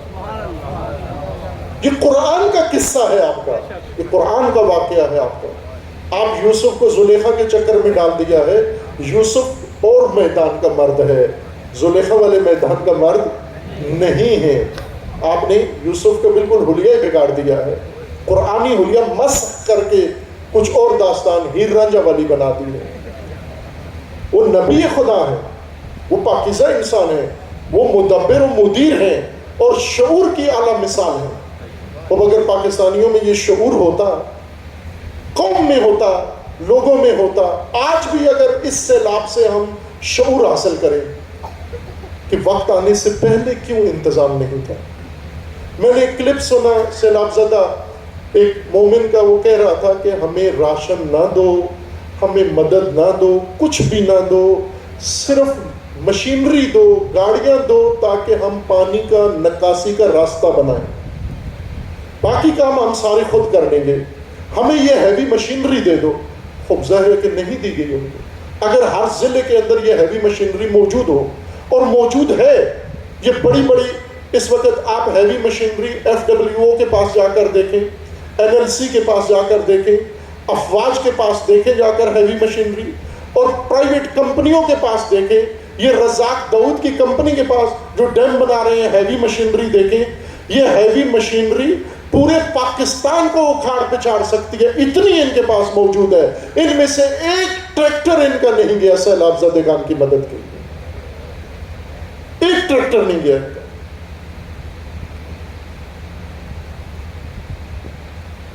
اب یہ بے شعوری کی علامت ہے، بے شعوری کے دلدل میں ڈوبے ہوئے ہیں۔ سیاسی نااہلی ابھی تجربہ کر لیں، ویسے تو سیلاب والے علاقوں میں سندھ میں بلدیاتی انتخابات ہونے تھے، سیلاب کی وجہ سے وہ انہوں نے ملتوی کر دیے، بعد میں ہوں گے، لیکن اگر یہ ہو جاتے، سندھ سارا ڈوبا ہوا ہے، ووٹر سارے ڈوبے ہوئے ہیں، درختوں پہ چڑھے ہوئے ہیں اور چھتوں پہ چڑھے ہوئے ہیں، مسجدوں کی چھتوں پہ ہیں، روڈوں پہ بیٹھے ہوئے ہیں، اگر الیکشن اپنی ڈیٹ پہ ہو جاتا، یہ سیلاب زدگان ان کے اندر اگر شعور ہوتا، تو ایک بھی کینڈیڈیٹ، کوئی سیاسی جماعت، کوئی حکمران جماعت، کوئی اپوزیشن جماعت ان کی طرف نہیں آئی، ان کا حال پوچھنے تک نہیں آئی، ان کی بابت بالکل اپنے جلسے کرتے رہے، اپنی سیاست کرتے رہے، اور ابھی بھی کر رہے ہیں، کسی فرد نے ان کی طرف رخ نہیں کیا۔ لیکن اگر الیکشن ہو تو یہی ڈوبے ہوئے اسی ڈبکی، آخری ڈبکی لیتے ہوئے ووٹ ڈال کے مرے گئے۔ یہ بے شعوری کی علامت ہے۔ اگر شعور ہو تمہارے اندر تو تمہیں پتہ چل جائے کہ جب تمہیں سیلاب گھیر لیتا ہے، تمہاری دنیا ویران ہو جاتی ہے، گھر تباہ ہو جاتا ہے، اور تمہاری ہر چیز تباہ ہو جاتی ہے، تمہارا کوئی پرسان حال نہیں ہوتا، پھر یہ ووٹ مانگنے جب تک آتے ہیں تمہارے پاس، تمہیں کیا کرنا چاہیے؟ جوتوں سے ان کا استقبال کرنا چاہیے، جوتے مار مار کے گنجا کر دو ان کو، پھر دوبارہ جرت نہ ہو اس علاقے میں آ کر ووٹ مانگنے کے لیے۔ وہ مولانا کہہ رہے ہو پہلے ہی سارے گنجے ہیں، چمڑی اتار دو، گنجی چمڑی ان کو اتار دو، جوتے مار مار کے۔ یہ اس قابل ہیں، اتنے بے حس و بے شعور ہیں، اور قوم شعور میں آئے۔ میں یہ عرض کرنا چاہتا ہوں عزیزان کہ یہ حادثے بعض اوقات شعور بیدار کرنے کے لیے ہوتے ہیں، شعور قوم میں جگانے کے لیے ہوتے ہیں۔ ایسا نہ ہو کہ حادثوں سے بھی لطف اندوز ہوں، انجوائے کریں، بحرانوں کو بھی انجوائے کریں۔ اور آپ توجہ کریں ان کی، میں پہلے بھی ایک مجلس میں اشارہ کیا تھا، سراج الحق صاحب امیر جماعت اسلامی پرسوں ہفتے کے دن ایک مجلس میں اکٹھے تھے ہم دونوں خانے وال میں۔ انہوں نے اس مجلس میں یہ کہا کہ خیبر پختونخوا کے وہ 5 جوان جو ایک ٹیلے پہ کھڑے ہوئے تھے اور ان کو سیلاب نے گھیرا ہوا تھا، 5 گھنٹے اس خوف و ہراس کی مدت میں وہ پکارتے رہے مدد کے لیے، کوئی بھی ان کی مدد کو نہیں آیا۔ اب یہ بات المیہ سنیں، سراج صاحب فرماتے ہیں کہ مجھے وقت پر پتہ چل گیا، فون آ گیا کہ اس علاقے میں جوانوں کی یہ حالت ہے، کوئی مدد پہنچائیں۔ اور مدد کا واحد ذریعہ وہاں، چونکہ چاروں طرف سیلابی ریلا ہے، ناممکن ہے کسی اور ذریعے سے جانا، فقط ہیلی کاپٹر ہے۔ انہوں نے کہا مجھے پتا تھا کس کس کے پاس ہیلی کاپٹر ہے۔ سب سے پہلے وزیر اعظم شہباز شریف کو فون کیا، میں نے خود فون کیا۔ پھر اس کے بعد محمود خان وزیر اعلیٰ خیبر پختونخوا کو فون کیا۔ پھر اس کے بعد آرمی کو فون کیا، آرمی کے کمانڈر کو فون کیا، اس کا نہیں انہوں نے ذکر کیا کون سا کمانڈر تھا، ذرا اسی علاقے کا کوئی ہوگا۔ اور کہا میں رو رو کے ان سے کہہ رہا تھا کہ خدا کے لیے ایک ہیلی کاپٹر اگر اپنی طرف سے نہیں، مجھے کرائے پہ دے دو، میں کرایہ دوں گا اس کا۔ آپ ان 5 مظلوموں کو نجات دے دو. کسی نے کچھ بھی نہیں کیا. آپ ایسے حکمرانوں میں رہ رہے ہو, آپ ایسی ریاست میں رہ رہے ہو جس کے متولی یہ ہے. اس حد تک کیا سمجھتے ہیں آپ کو؟ صرف سواری لینے کے لیے گدا سواری لیتے ہیں اور آپ سواری دیتے ہو ان کو. شعور یہ کہتا ہے کہ مت دو سواری. جو ایک تو کسی کو یہ سمجھنا سواری لینے کا یہ توہین ہے, یہ قوم کی توہین ہے. اتنا شعور تو ہو آپ کو. اگر میں آپ کے سامنے اس وقت کھلا میں کہوں اس وقت رات ہے تو آپ کے شعور کی توہین کر رہا ہوں, آپ کی تحقیر کر رہا ہوں. سب سے بڑی توہین یہ ہے آپ کی. ہم مچل جاتے ہیں دوسری بعض چیزوں کے اوپر کہ اس نے ہمارے مذہب پر, ہمارے فرقے پر یہ بات کر دی, ہمیں وہ بہت بری لگتی ہے. لیکن کوئی آپ کو جا کر 1000 دفعہ تحقیر کرے, توہین کرے, وہ آپ کو برا نہیں لگتا. توہین پذیر ہو گئے ہیں, انسلٹ پذیر ہو گئے ہیں ہم. اس توہین و ذلت کا احساس کرو. کربلا اسی چیز کا احساس ہے کہ ذلت قبول نہیں کرنی. امام علیہ السلام نے فرمایا کہ مجھے اس دائی ابن دائی نے, عبید اللہ ابن زیاد نے مجھے ایک دوراہے میں لا کر کھڑا کر دیا ہے. یزید نے ایک دوراہے پہ لا کر کھڑا کر دیا ہے. وہ کیا دوراہا ہے؟ ایک طرف زندگی اور ذلت اور ایک طرف موت اور عزت. عزت اور ذلت کے دوراہے پر میں کھڑا ہوں اس وقت. تو مجھ سے مشورے کیا دیے جا رہے ہیں کہ ذلت قبول کر لو اور زندہ رہو. امام کیا فرماتے ہیں کہ میں ذلت قبول کرنے والا نہیں ہوں.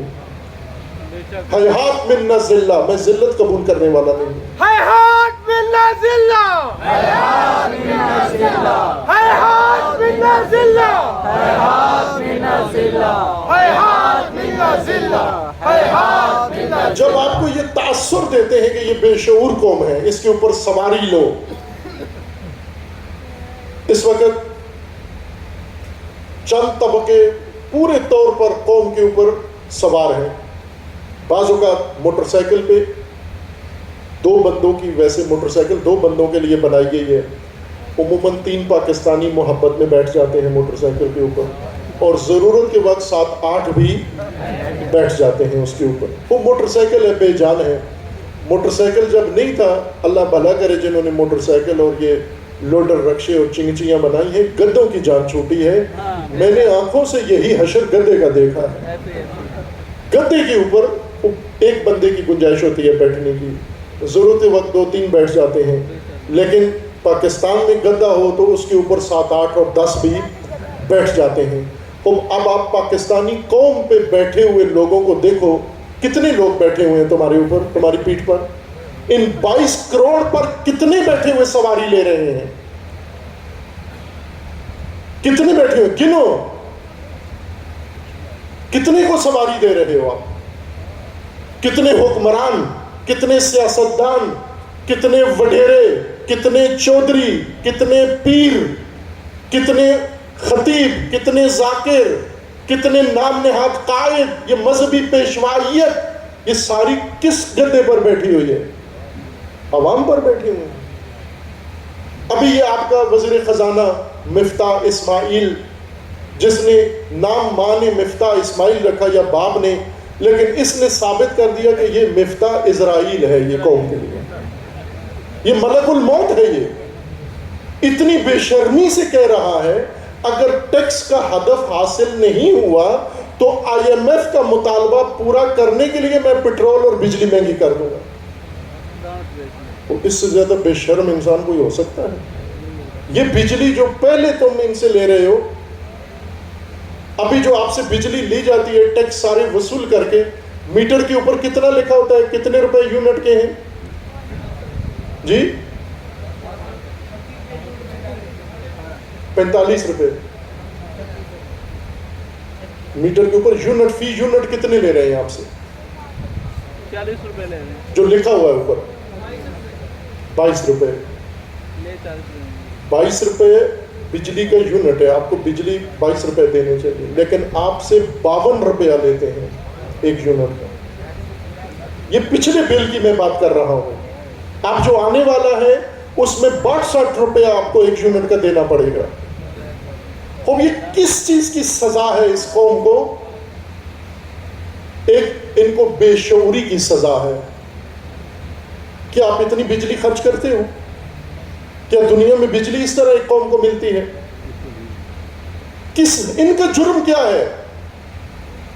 قرضے لیتے ہو. ابھی مال امداد آئی ہے، آپ آج سے اہتمام کر لیجیے، جوان سوشل میڈیا کا وقت ہے، آپ کر سکتے ہو، ریکارڈ رکھ لیں. سیلاب زدہ علاقے، سیلاب زدہ علاقوں کے متاثرین اور تعداد اور بیرونی امداد، اور پھر دیکھ لینا کہ اس امداد میں سے کتنا حصہ مصیبت زدگان پہ تقسیم ہوا ہے. 5% بھی تقسیم نہیں ہوگا، یہ سارا کھا جائیں گے. اس لیے کہ قوم بے شعور ہے، انہیں یقین ہے یہ قوم بے شعور ہے اور سواری لینی ہے. اسی طرح فرقہ باز، فرقہ واریت جو کرواتے ہیں، یہ سواری لے رہے ہیں آپ کے اوپر. یہ دکاندار پیر جن کے آستانے چلتے ہیں، خوب آستانے ہیں تو ابھی سیلاب زدگان کی مدد کو پہنچو. آپ جو آپ نے لوگوں سے، مریدوں سے لیا ہوا ہے، یہ سارا اٹھا کر مریدوں سمیت پہنچو، سیلاب زدگان کی مدد کے لیے پہنچو. دیکھا ہے آپ نے کوئی گیا ہوا جو سیلاب زدگان کی مدد کے لیے گیا؟ اس لیے کہ انہوں نے سواری لینی ہے. یہ سمجھتے ہیں کہ ہمیں سواری کے لیے پیدا کیا گیا ہے اور انہیں ہمیں سواری دینے کے لیے پیدا کیا گیا ہے. شعور کی علامت یہ ہے، شعور کا تقاضا یہ ہے کہ اپنی حیثیت بدلو. توہین ہے یہ تمہاری. کسی بھی شخص کے لیے خر نہ بنو، گدھا نہ بنو، بے وقوف نہ بنو، احمق نہ بنو، بے شعور مت بنو. دین قبول نہیں کرتا، ذلیل نہ بنو.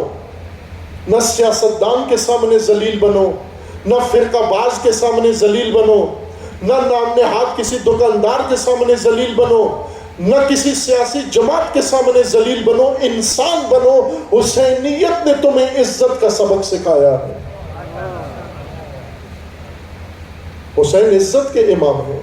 عزیزاں، میں کل کی مجلس میں سیالکوٹ میں یہ عرض کیا تھا کہ اگر یہ مومنین، یہ شیعہ جو اپنے آپ کو مومنین کہتے ہیں، اپنا بڑا خوبصورت انہوں نے عنوان رکھا ہوا ہے، مومنین، ایمان کے بغیر مومنین، یہ بھی ایک بڑا عجوبہ ہے.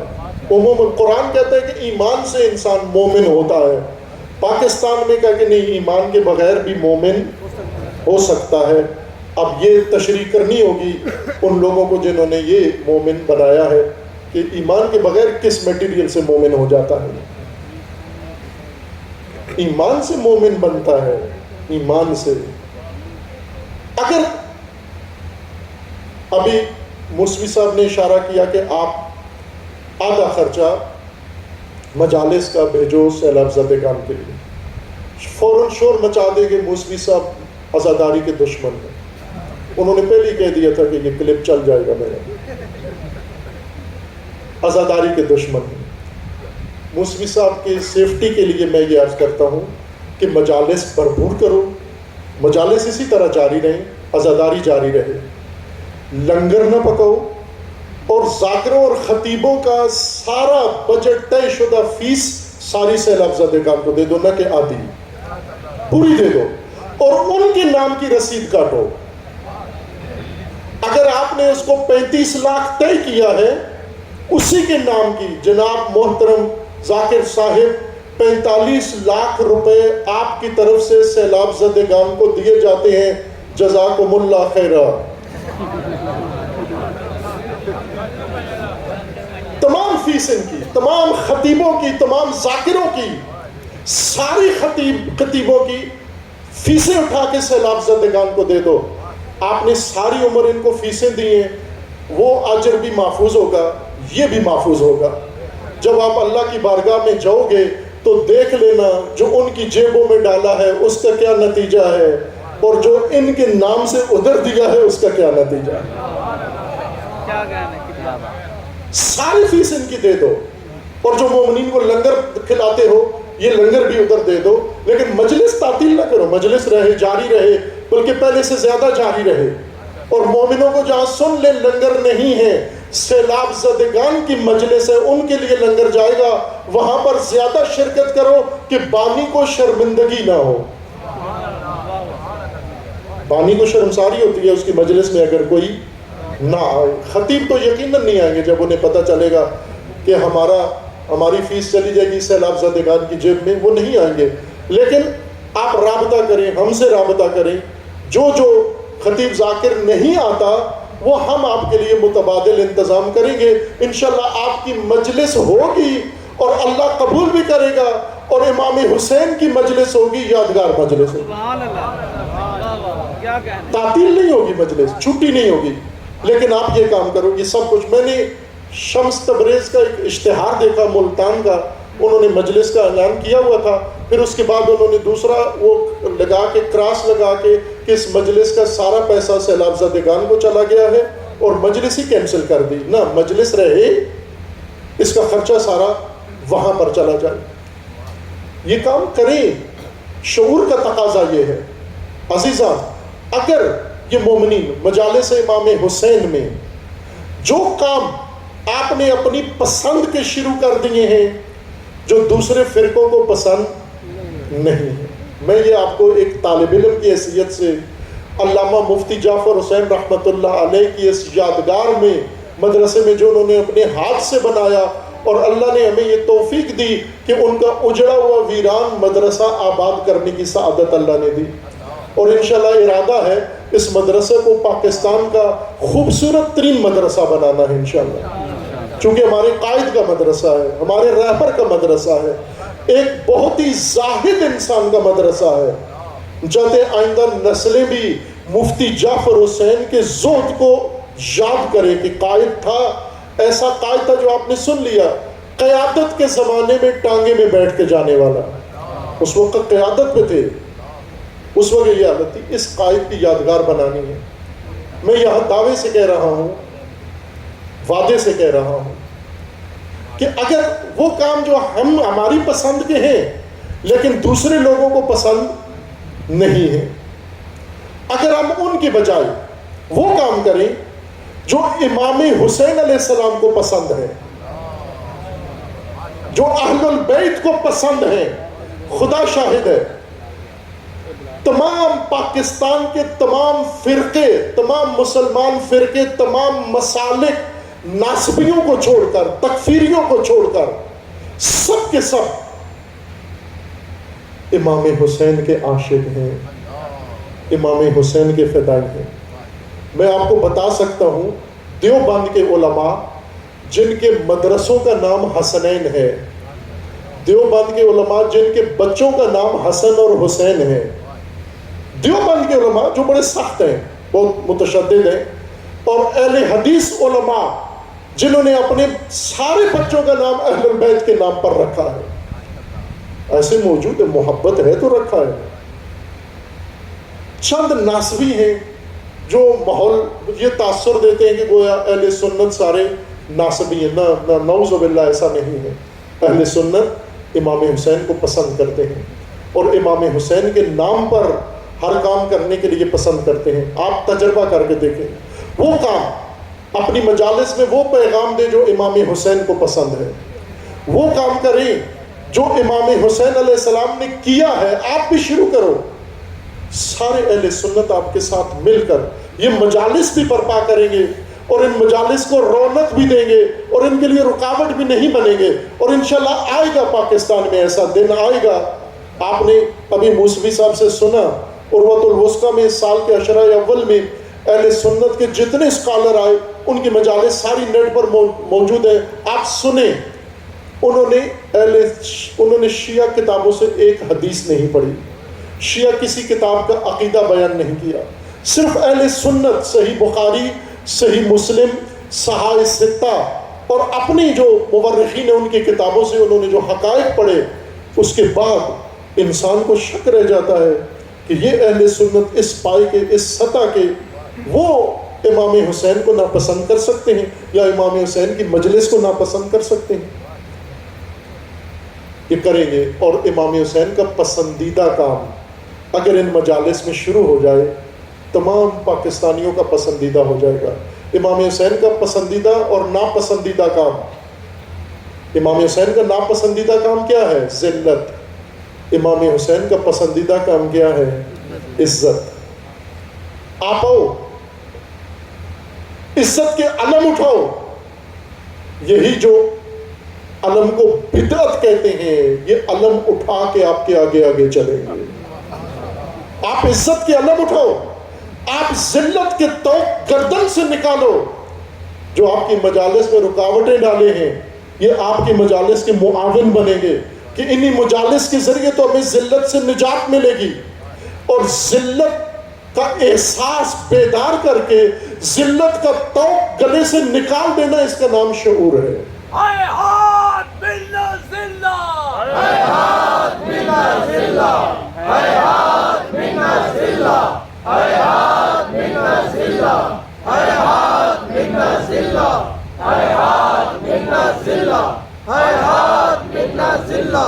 تو اپنی مجالس کو حسینی بناؤ. ابھی ہماری مجالس میں جو کمیاں ہیں دور کرو ان کو. مومنین کا بڑا جذبہ ہے، خصوصاً پاکستانی شیعہ جذبے میں پوری دنیا میں سبقت رکھتے ہیں. یہ ایک طے شدہ بات ہے، اس میں کوئی شک نہیں ہے، کوئی انکار نہیں کر سکتا اس کا. اگر شعور ہو، علامہ نے جو کہا تھا یہ مٹی بڑی زرخیز ہے، اگر اس میں تھوڑی سی نم آ جائے، اس نم کا نام شعور ہے. ذرا نم ہو، ذرا نم ہو، یہ مٹی بڑی زرخیز ہے صاحب. تھوڑی سی نم آ جائے، وہ شعور آ جائے، یہ مٹی بہت زرخیز ہے. اور اتنی زرخیزی ہے اس کے اندر کہ یہ نہ صرف آج کے پاکستان، آج کے سیلاب زدگان، آج کے پاکستان، آج کی امت مسلمہ، عزیزان، یہ دنیا کا نقشہ بدل سکتے ہیں اگر ان کے اندر حسینی روح آ جائے، حسینی شعور آ جائے. کربلا قبلہ شعور ہے. کربلا ہمیں کیوں لازمی ہے؟ کربلا ضروری ہے چونکہ کربلا کے بغیر شعور نہیں ملتا. لیکن بڑا ظلم کربلا کے ساتھ یہ ہوا کہ مجالس امام حسین انہیں بھی بے شعوری کا گڑھ بنا دیا گیا. اور جب آپ کے سامنے جہلا آتے ہیں اور آ کے گمراہی بھی پھیلاتے ہیں اور آپ کو تجارت بھی کر کے جاتے ہیں اور آپ کے اندر تفرقہ بھی ڈال کے جاتے ہیں، تقسیم بھی کر کے جاتے ہیں، اور ہم بیٹھے رہتے ہیں، یہ بے شعوری ہے. مجالس سب سے پہلے شعور کا ثبوت مجالس سے دو کہ مجالس مجسمہ اور مرقع بن جائے، شعور کا سراپا شعور بن جائے. اور شعور کا کی پہچان یہ ہے کہ یہ عزت ملت کی مجالس میں تبدیل ہو جائے. یہ کام کرنا ہے، اور یوں نہیں کہ پہلی دفعہ آپ کریں گے. آپ سے پہلے امام خمینی یہ کام کر چکے ہیں. بالکل ہماری طرح کی ایک ملت طوق ذلت گلے میں ڈالے ہوئے، اور امام عزت آیا، اس نے امام حسین علیہ السلام سے سبق عزت پڑھا اور اپنی قوم کو شعور دیا. انہیں احساس ذلت پیدا ہوا اور ذلت کا طوق گردن سے اتار کے انہوں نے پھینک دیا.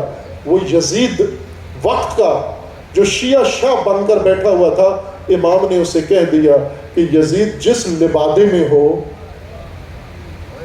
باشعور ملت اس کو پہچان لیتی ہے. کسی بھی لبادے میں، کسی بھی فرقے کی آڑ لے کے بیٹھا ہوا ہو. کچھ عرصہ پہلے پاکستان میں عشرہ محرم کے دوران ایک باس چھڑی تھی. کسی سیاسی لیڈر نے اپنے آپ کو حسین اور باقی سارے سیاسی لیڈروں کو یزید کہا تھا.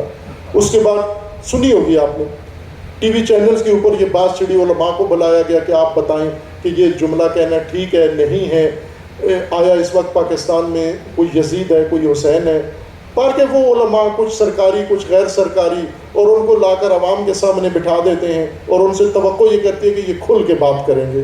اور یہ تو خود ٹی وی چینل والوں کو شعور ہونا چاہیے کہ کھل کے بات کروانی ہے تو پھر اس قسم کے مجبور لوگوں کو نہ بلائیں. ایسے لوگوں کو بتائیں کہ جن کی کوئی مجبوری نہ ہو. کس کی مجبوری نہیں ہے؟ جس نے عوام سے چندہ نہیں لینا، عوام سے ووٹ نہیں لینے، عوام سے کوئی تائید نہیں لینی، بلکہ عوام کو فقط ہدایت دینی ہے. جو عوام سے لینے والا نہیں، عوام کو دینے والا ہو، وہ کھل کے بات کر سکتا ہے. لیکن انہوں نے کروائی، گول مول کر دی. انہوں نے کہا جی یہ ٹھیک نہیں ہے، یہ زبان صحیح نہیں ہے، پاکستان میں اس وقت کوئی یزید نہیں ہے، یزید 1400 سال پہلے تھا، مر گیا ہے لعنت اللہ علیہ. اور آج جو لوگ اپنے آپ کو حسین کہتے ہیں، انہیں اپنے آپ کو حسینی کہنا چاہیے، حسین نہیں کہنا چاہیے.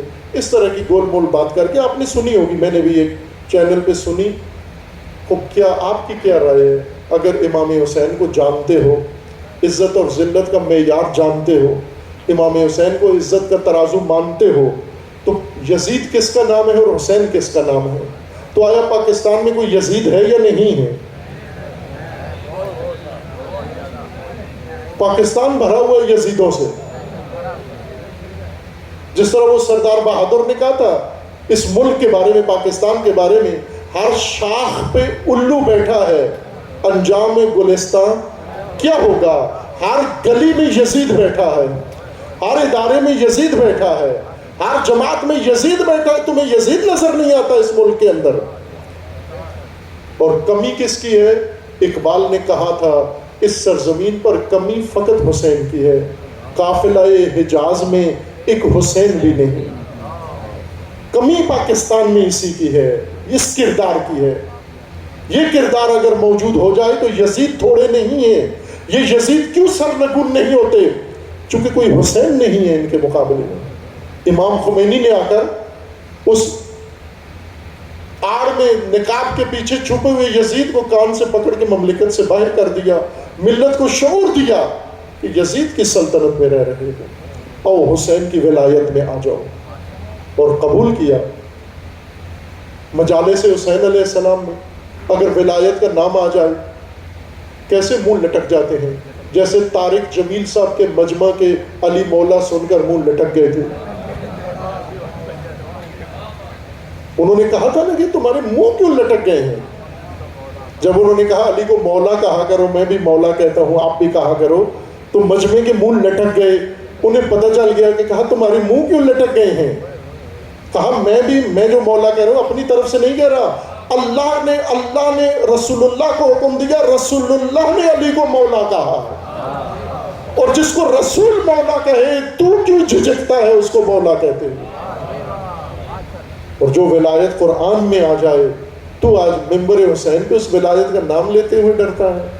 اس زمانے میں ولایت کو ممنوع اور قلعدم سمجھتا ہے.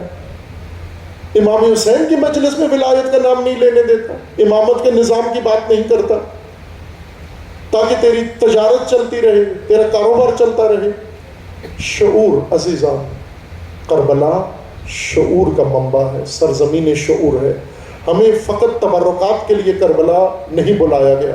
ایک کتاب ہے ابھی چھپ گئی ہے، عاشورہ بعنوان مکتب، اس کا عنوان یہ ہے، وہ اصل میں زیارت کا فلسفہ ہے، فلسفہ زیارت امام حسین ہے، جو ائمہ اطہار اور رسول اللہ صلی اللہ علیہ وآلہ وسلم کی احادیث ہیں.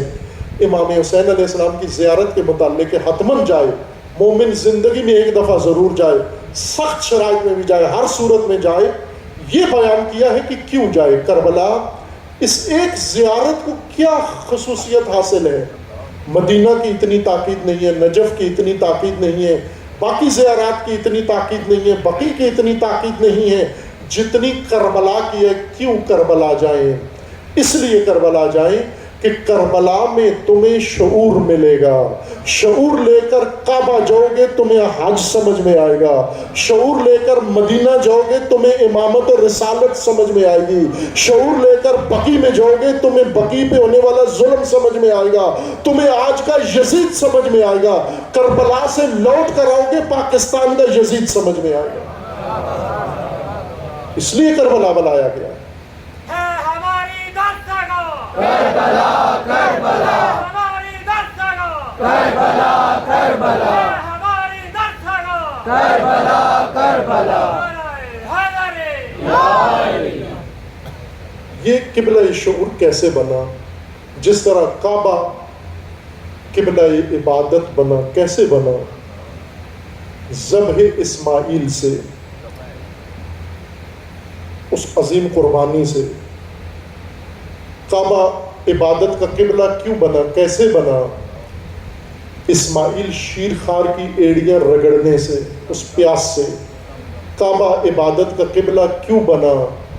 ہاجر کی اس بےتابی اور اضطراب سے، جو کبھی صفا پہ جاتی تھی کبھی مروہ پہ جاتی تھی اور جا کر ندا دیتی تھی حل من مونس و حل من انیس. جب صفا میں جاتی تو بلند آواز سے پکارتی حل من مونسن، کوئی مونس موجود ہے، کوئی انس والا موجود ہے، اور پھر صف مروہ میں جا کر کہتی حل من انیس، کہیں سے کوئی ندا نہیں آتی، آواز نہیں آتی۔ روایات میں ہے جبریل آئے، اس بی بی مستر بی بی کی فریادیں سن کر جبریل آئے اور آ کر کہنے لگے اے بی بی تو تنہا یہاں کیا کر رہی ہے، تیرا مرد کہاں ہے؟ تو کہا میرا مرد حکم الہی سے ہمیں چھوڑ کر اپنی ماموریت رسالت انجام دینے گیا ہے۔ جبریل نے امتحاناً کہا کہ یہ کیسا مرد ہے جو اپنے شیرخوار کو، اپنی زوجہ کو یہاں پر اس سنگلاخ سرزمین پر تنہا چھوڑ جائے؟ تو کیا کہا تمہیں کس کے حوالے کر کے گیا ہے؟ بی بی نے فرمایا ہمیں اسی کے حوالے کر کے گیا ہے جس کے حکم سے ہمیں یہاں لایا ہے اور جس کا حکم بجا لانے کے لیے وہاں پر گیا ہے۔ تو جب جبریل نے جس طرح دو جگہ پر ہے کہا مدد کی ضرورت ہے، ایک حضرت ابراہیم کو آگ میں جلتے ہوئے دیکھ کر جبریل نے کہا تھا ابراہیم مدد کی ضرورت ہے، حضرت خلیل نے فرمایا اما الیک فلا، تیری ضرورت نہیں مدد کی، جس کی ضرورت ہے وہ دیکھ رہا ہے۔ بی بی ہاجر نے بھی یہی کہا کوئی مدد کی ضرورت ہے، کہا جس کی خاطر یہ سب کچھ ہے اس کو پتا ہے، وہ مدد کر دے گا۔ اور پھر وہ مدد ہو گئی۔ عزیزان، شیرخوار پیاس سے فوت نہیں ہوا، شہید نہیں ہوا، بلکہ چشمہ نکلا جو قیامت تک سب کو سیراب کر رہا ہے۔ اور پھر ہاجر کی بے تابی 7 چکر لگانے کے بعد ختم ہو گئی، چشمہ نکل آیا اور شیرخوار کو آغوش میں لے لیا۔ اور پھر اس کے بعد یہی شیرخوار جب جوان ہو جاتا ہے اور حکم الہی ہوتا ہے اس کو ذبح کرنا ہے، لے جاتا ہے مسلخ میں منا میں جا کر لٹا کر آنکھوں پہ پٹی باندھ کے گلے پہ چھری رکھتا ہے، اللہ کی طرف سے آواز آتی ہے اے ابراہیم آپ نے اپنا وعدہ سچ کر دکھایا ہے۔ ہمیں اسماعیل نہیں ذبح کروانا تھا، ہمیں وہ محبت کا رابطہ ذبح کروانا تھا جو تو نے کروا دیا ہے۔ لیکن ابراہیم یہ امتحان ابھی باقی ہے، فرزند ذبح ہونے کا امتحان باقی ہے، ہم نے اس کو آخرین کے لیے چھوڑ دیا ہے، تیری ذریت کے لیے چھوڑ دیا ہے۔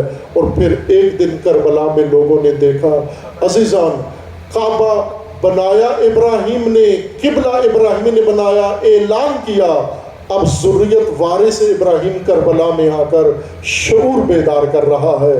اس لیے اب آگ بھی لگی ہوئی ہے لیکن ٹھنڈی نہیں ہوتی، اب خیمے جل رہے ہیں ٹھنڈے نہیں ہوتے، اب ایڑیاں رگڑ رہا ہے شیرخوار لیکن چشمہ نہیں نکلتا، اگر نکلتا ہے تو گلے سے چشمہ خون کا نکلتا ہے جو امام حسین علیہ السلام کے ہاتھوں کو رنگین کر دیتا ہے۔ اور امام علیہ السلام آسمان کی طرف فریاد کر کے فرماتے ہیں پروردگارا جو میری نسل کا خاتمہ کر رہے ہیں ان کا خاتمہ فرما دے۔ اور پھر عزیزان سید الشہداء کا وہ کڑیل جوان جب امام نے تیار کر کے میدان میں بھیجا تو اب وہ وقت نہیں تھا ابراہیم کہ بیٹے پہ چھری نہیں چلنی، بلکہ اب وقت آ گیا ہے تیرے وارث کے بیٹے پہ چل جائے گی چھری۔ اور جب چھری چلی تو ندا آئی الیہ الیہ یا ابت، امام حسین علیہ السلام نے اپنے آپ کو حضرت علی اکبر پہ پہنچایا۔ روایات میں لکھا ہے کہ ابھی سانسیں جاری تھیں اور امام علیہ السلام نے اپنے فرزند کا سر اٹھا کر اپنی آغوش میں رکھا، آنکھوں سے خون صاف کیا اور کیا فرمانے لگے میرا بیٹا تو نے پیاس کی شدت سے مجھ سے پانی مانگا تھا لیکن تیرا بابا اتنا مجبور ہے 2 گھونٹ پانی نہیں دے سکا، میرے بیٹا ابھی تو عنقریب حوض کوثر پہ جائے گا۔ حضرت علی اکبر فرماتے ہیں بابا آپ کے آنے سے پہلے جب میں شدت سے زخم سے گرا غشی کے عالم میں نے دیکھا بابا رسول اللہ کو دیکھا، بابا علی کو دیکھا، ماں زہرا کو دیکھا، بابا سب کہہ رہے ہیں علی اکبر ہمارے حسین کو کہہ دو اب ہمیں زیادہ انتظار نہ کروائے، اب ہمارے پاس آ جائے، ہم حوض کوثر پہ منتظر ہیں، علی اکبر کے منتظر ہیں، پیاسے حسین کے منتظر ہیں۔ الا لعنۃ اللہ علی الظالمین فسیعلم الذین ظلموا ای منقلب ینقلبون۔